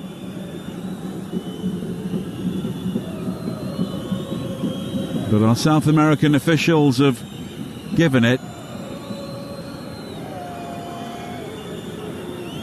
Or are they still checking?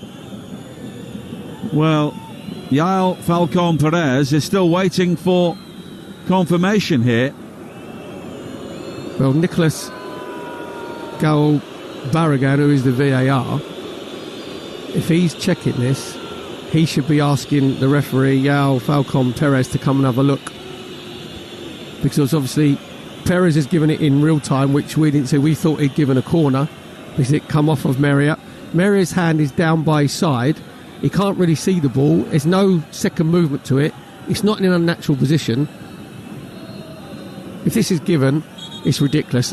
He's going to have a look at it. This will be overturned. It's going to the screen now. Yael Falcon Perez, the Argentinian referee. And we often hear about defensive handballs and attacking handballs. There was no way. Well, we look at the replay and he's pulling his arm away from the ball. Yep. And he's got a player standing in front of him as well, so he can't really see the whole flight of the ball. It's not an unnatural position. He's got Nkunku just sort of standing in front of him. We said there, Mario tries to pull his hand away. I'll be amazed if this is not overturned. Well, the referee has had a look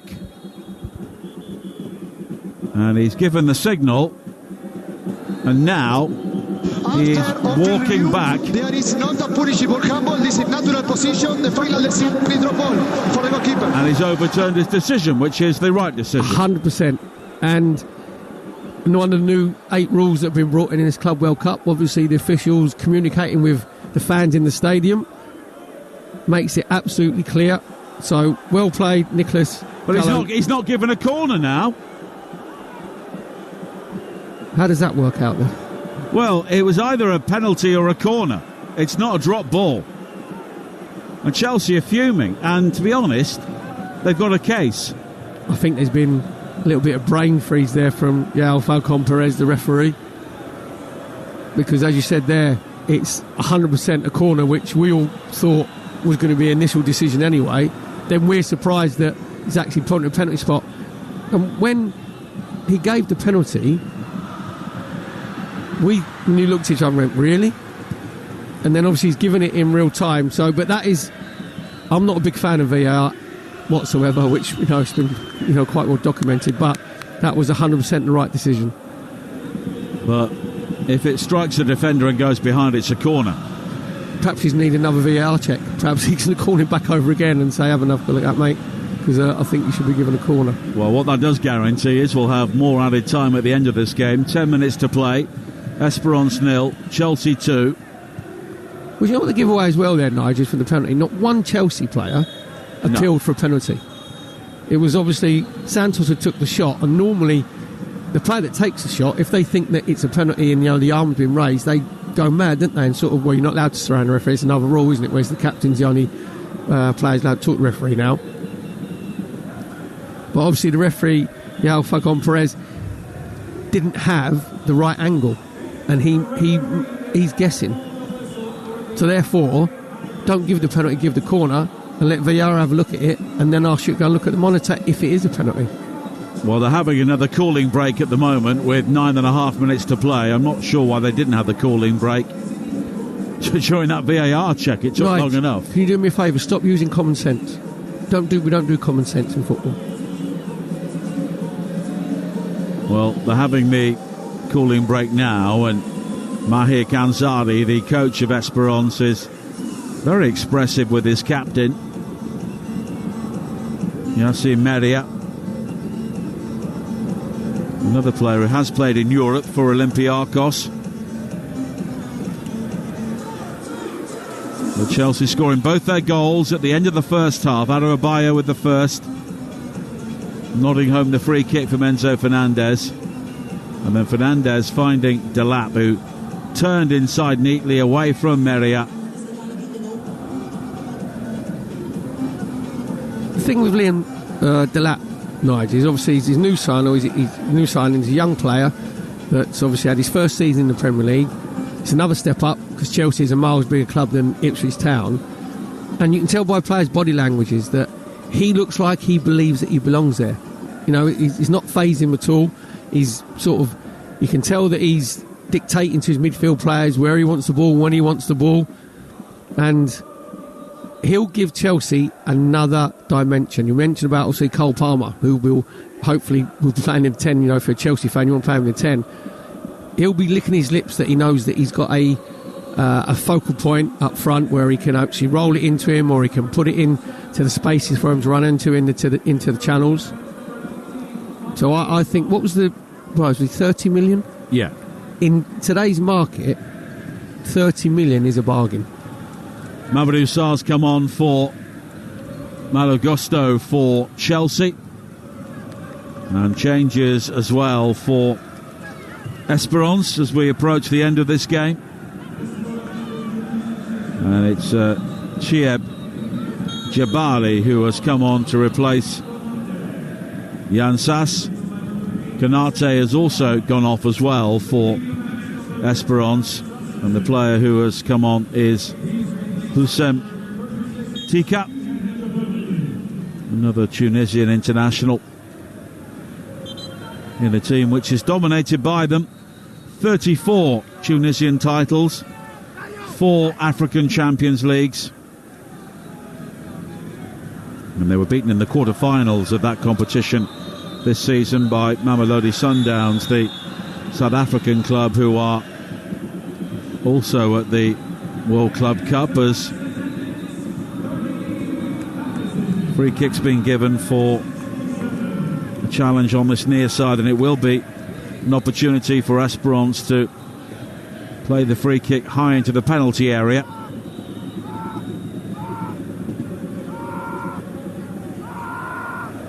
And as we approach the end of this game, I think their fans certainly deserve a goal, if nothing else. Yep, they haven't stopped singing, been very vociferous. Just behind Jorgensen's goal at the moment, where Esperance are going to get the chance just to feed the ball into the 18-yard box. And it's played high by Jabali, but it's overhit and all the way through and behind, which is a disappointment for them. Yeah, it's just completely overhit, overclubbed. Probably need more of a 9-iron. He's hit a 7-iron, just a little bit too flat. Again, limited chances there for Esperance where they put Chelsea under pressure. You've got to make the most of them, and they've just completely wasted that one. And I think I heard the crowd as 36,000, which is pretty good, but in this stadium is just over 50% capacity. And as Perry was saying right at the start of the commentary, once we head into the knockout rounds, I'm sure we will see more stadiums closer to capacity. Look, there have been some big crowds as well, let's not forget that. 60,000 watching Miami draw with Palmeiras the other night. We've got 5 minutes of normal time to play here on Talksport. Esperance 0, Chelsea 2. You can have your say with Paul Ross live on the programme following this game. As Asugo has been penalised again for Chelsea, and it will be a free kick which Ogbelu will take. We did really well there, actually. Ogbelu he's done all right since he come on this left-hand side for Esperance. Just trying to get himself down that left-hand side against Usugo. Usugo's had a bit of a panic up, just managed to foul him. That enables Esperance to get themselves back in possession. Ben Hamida plays it down the line for Dabali, and the cross is clipped into the penalty area, but then cleared away. It was Jabali who crossed in, but Badiashile was there. again, it's just that little bit of quality that's lacking from Esperance. So they get in to that final third, and Jabali getting himself to the byline. Got to make sure he didn't get up to the far post. Couldn't get it quite over Tosin. Just an easy clearance header. But it's a free kick for Chelsea. Asugo was fouled by Tuka. And Chelsea unable to add to their 2 goals at the end of the first half. And we always ask people like yourself, Perry, what have we learned from this game? And I would suggest we've learned very little. No, because obviously it's like a second string Chelsea side. The only thing we've learned really is that Liam Delap, after his substitute appearance against LAFC, then obviously he started against Flamengo, was sort of starved of possession. But if you can give him the right service, he will get you goals. If you give him the right service, and when it gets in the wide areas, which Chelsea weren't doing, you get the crosses into the box early, he would, if he stays injury free, he should be getting Chelsea 20 Premier League goals this season. Because if you can get 12 for Ipswich, you know, when you're feeding up scraps at the bottom of the Premier League, you're playing it for a team like Chelsea, who do create chances, then he should be able to take a high percentage of those. I saw a booking there for Dybala for holding down Ajimpong, but Chelsea did nothing with the subsequent free kick. In the other game, it's LAFC 1, Flamengo 1. Both goals very late in the day. LAFC scoring first and then Flamengo equalising almost straight away. As Esperance get a free kick here as we enter the 89th minute on Talksport. And it was Ogbulu who was caught. And there'll be another free kick here, because Tika was taken down from behind, and Esperance have a free kick. And their coach has never really gone for it in the second half, has he? No, because as we said before, I think he knew that if they really went for it, if they opened up, they'd leave themselves more susceptible, obviously, to a counter-attack, and you can end up getting beat 4 or 5. First half was very competitive. Now both sets of players are just looking like they want the final whistle to go. You know, you just run past the referee and go, how long, ref, how long? And what the last thing they're going to want to see is anything over 9 minutes of added time. At added time, because, you know, if you said to both teams and both managers, who we just knock this on the head now, they'd snap your hands off. Well, we're into the 90th minute now, so we'll find out how much added time we'll have very shortly. Nkunku. And now it's back with Asugo. I think Chelsea will need to play better against Benfica. Yep, there's 3 or 4 levels Chelsea can need to go up. So they've had their 3 games now where they were particularly poor against Flamengo, especially in the second half where they didn't defend very well. But it'll be a full strength Chelsea team against Benfica. Sarr plays it back towards Jorgensen. Shrewsbury Hall is just down on this near side. But Chelsea continue, and there will be a minimum of 7 more minutes. Nkunku, and that's a good ball forward, Gio, but it's blocked by the legs of Ben Said. Shrewsbury Hall, and he passes the ball straight out of play for a goal kick. It's a great little ball from Nkunku in that inside left position, rolled it into Gio's path, and he never really looked like he thought and had the belief that he was going to score, because as you get through in that right hand side of the 18-yard box, then as Gio comes up against Ben Said, the Esperance goalkeeper, then you either make your mind up whether you're going to go through the goalkeeper's legs or you're going to dink it over top of him. And then Gio just got himself caught in between. You'd say it was a decent save from Ben Said, obviously, made himself nice and big, but a striker of the highest quality should be putting those away.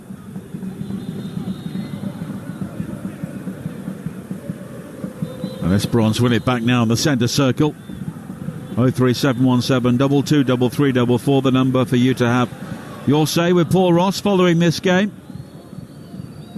Whether you're a Chelsea fan looking back on this game, or maybe a Manchester City fan looking ahead to the Juve match tomorrow night, which is live on Talksport at 8 o'clock from Orlando, or even an England fan looking ahead to the under-21 semi-final live on Talksport 2 tonight at 5 o'clock, as Ogbelu receives a yellow card at the end of this game for a foul on Achimpong. And I think Achimpong's been a plus. Yeah, very much so. In the right-back position, he showed a bit of energy, showing a little bit of desire. We've just seen there, we're coming into like the 92nd minute.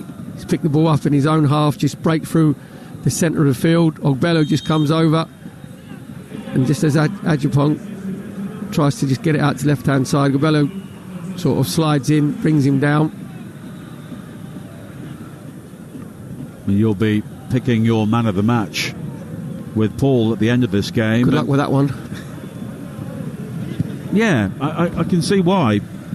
Nobody has actually really stood out. You know, you thought, yep, they've had an excellent game.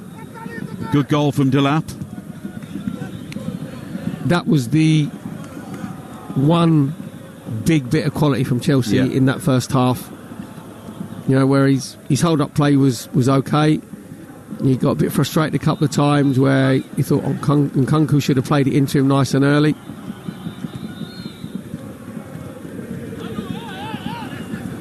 Well, Chelsea just playing out time on this near side, winning a couple of throw-ins. I mean, Achimpong is someone who has been consistent. I mean, Enzo Fernandez provided the quality for both goals. I mean, beyond that, I mean, Nkunku's not really been able to make a huge impact, neither has Dewsbury Hall. No. So Dewsbury Hall's going to play like the whole game. He hasn't really created many chances. It's not been through lack of effort, you know, and application. I just don't think that Dewsbury Hall is comfortable playing. It's a bit like Phil Foden, you know, when you play him on the right or the left of a three, they haven't got that pace to go past people. Dewsbury Hall is a player that likes to pick a pass, you know, he's a schemer, isn't he? Exactly. He likes to play in like tight spaces in the centre of the pitch. Well, here's Nkunku now, releasing Giroud down the right-hand side. He's got support in field, back towards Nkunku again. And now Giroud all the way back towards Asugo. Achimpong. And now George. And it's blocked by the legs of Ben Said. Yeah, good play from the two Chelsea youngsters, Achimpong and Tyreek George, in that left-hand side. Achimpong just playing a little bit further forward, rolling out to Tyreek George on his left, getting onto his left foot, just getting a really good, fierce shot away. Good save from Ben Said, the Esperance goalkeeper. Just saved it with his left foot. It's really difficult for goalkeepers when they're close to their feet. Sometimes they can't get their feet sorted out, or they can't get their hand down there quick enough, but really good save from Ben Said. And we have just over 2 minutes of added time to play here. Esperance 0, Chelsea 2 on Talksport at the FIFA Club World Cup. And if you download the Talksport app and also check it at talksport.com, there'll be details of where our coverage of Chelsea's game will be against Benfica on Saturday night, 9 o'clock kickoff in Charlotte, which is where Benfica beat Bayern earlier today.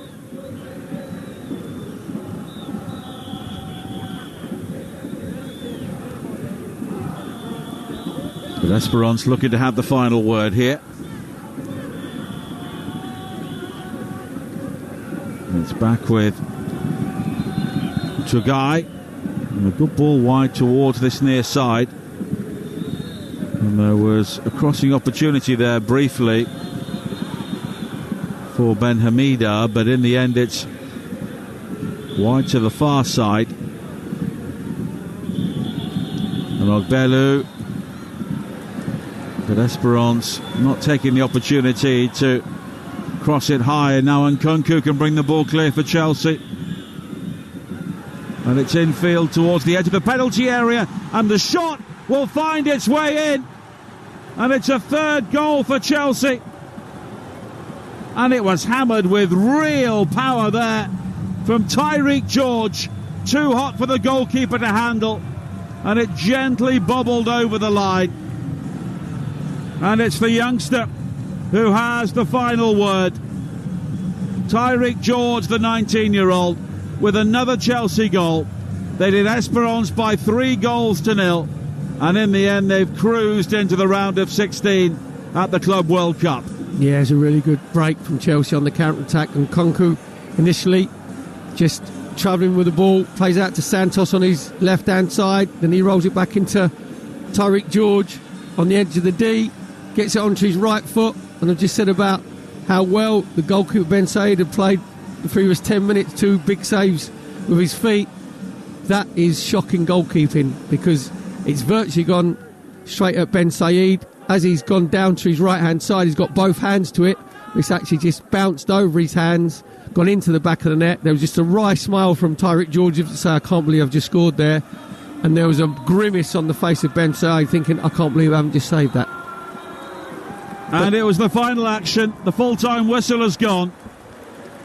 And Chelsea make progress into the round of 16 at the FIFA Club World Cup on the night when Liam Delap scored his first goal for the club, sandwiched between a header from Tosin Adarabioyo and a late shot from Tyreek George, which squirmed away from the goalkeeper.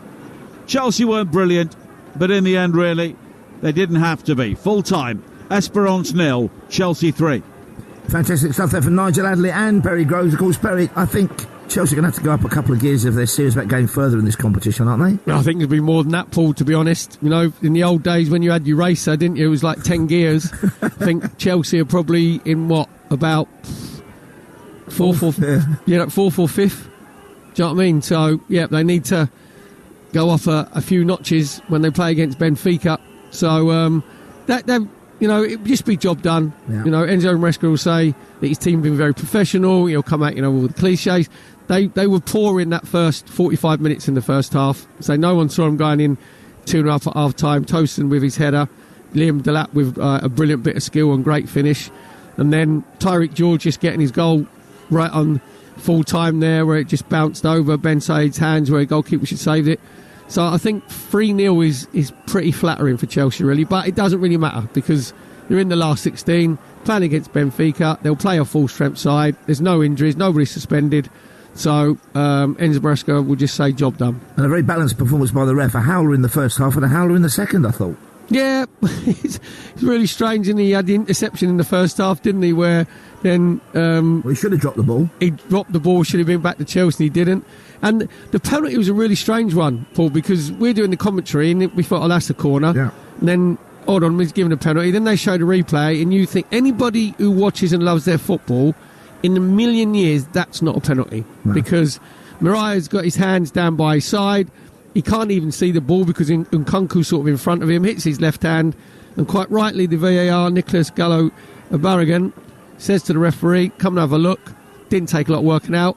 And then he decides to give another drop ball instead of a corner. So at least he kept us entertained. Strange days indeed. Time now, though, to pick our man of the match, all thanks to DAZN. Man of the match on Talksport, presented by DAZN. Watch every game of the FIFA Club World Cup live and for free on DAZN. Sign up now at DAZN.com. So who have you gone for, Prey? What's been your thought process? It's definitely not going to be Lavia. Because I think the referee was better in possession than what he was, so it's not going to be him. Mentioning dispatches from Anchimpong, who I thought played really well on the right-hand side for Chelsea, in obviously that right-back position. But a game that, let's be perfectly honest, lacked a bit of quality. The one massive bit of quality that stood out was from Liam Delap. He received the ball from Fernandes, little dink ball, little chip on the left-hand side of the penalty area, and he had a little look inside him because he knew that there was nobody there.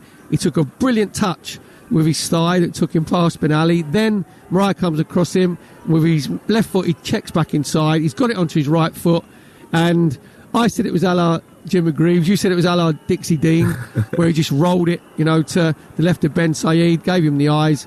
And I just think he's a very, very, obviously he's a young player. He's had a step up.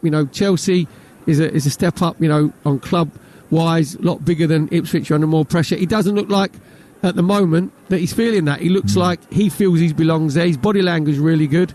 And when he got the hook, obviously in the second half to rest, he'd have sat on that bench and thought, I've done my job. It'd have been just a bit of relief, Paul, I've got a goal. I've got a goal for Chelsea. That'll get that little bit of pressure off me, and then I'll look to move on from here. So I thought that, that little bit of quality, he deserved to get the man of the match, Liam Delap. And the cherry on the cake from us, he's got man of the match. That was huge thanks to Nigel Adley and to Perry Groves there. Brilliant commentary and coverage. And that was our man of the match with DAZN. Watch every game of the FIFA Club World Cup live and for free on DAZN. Sign up at DAZN, DAZN.com.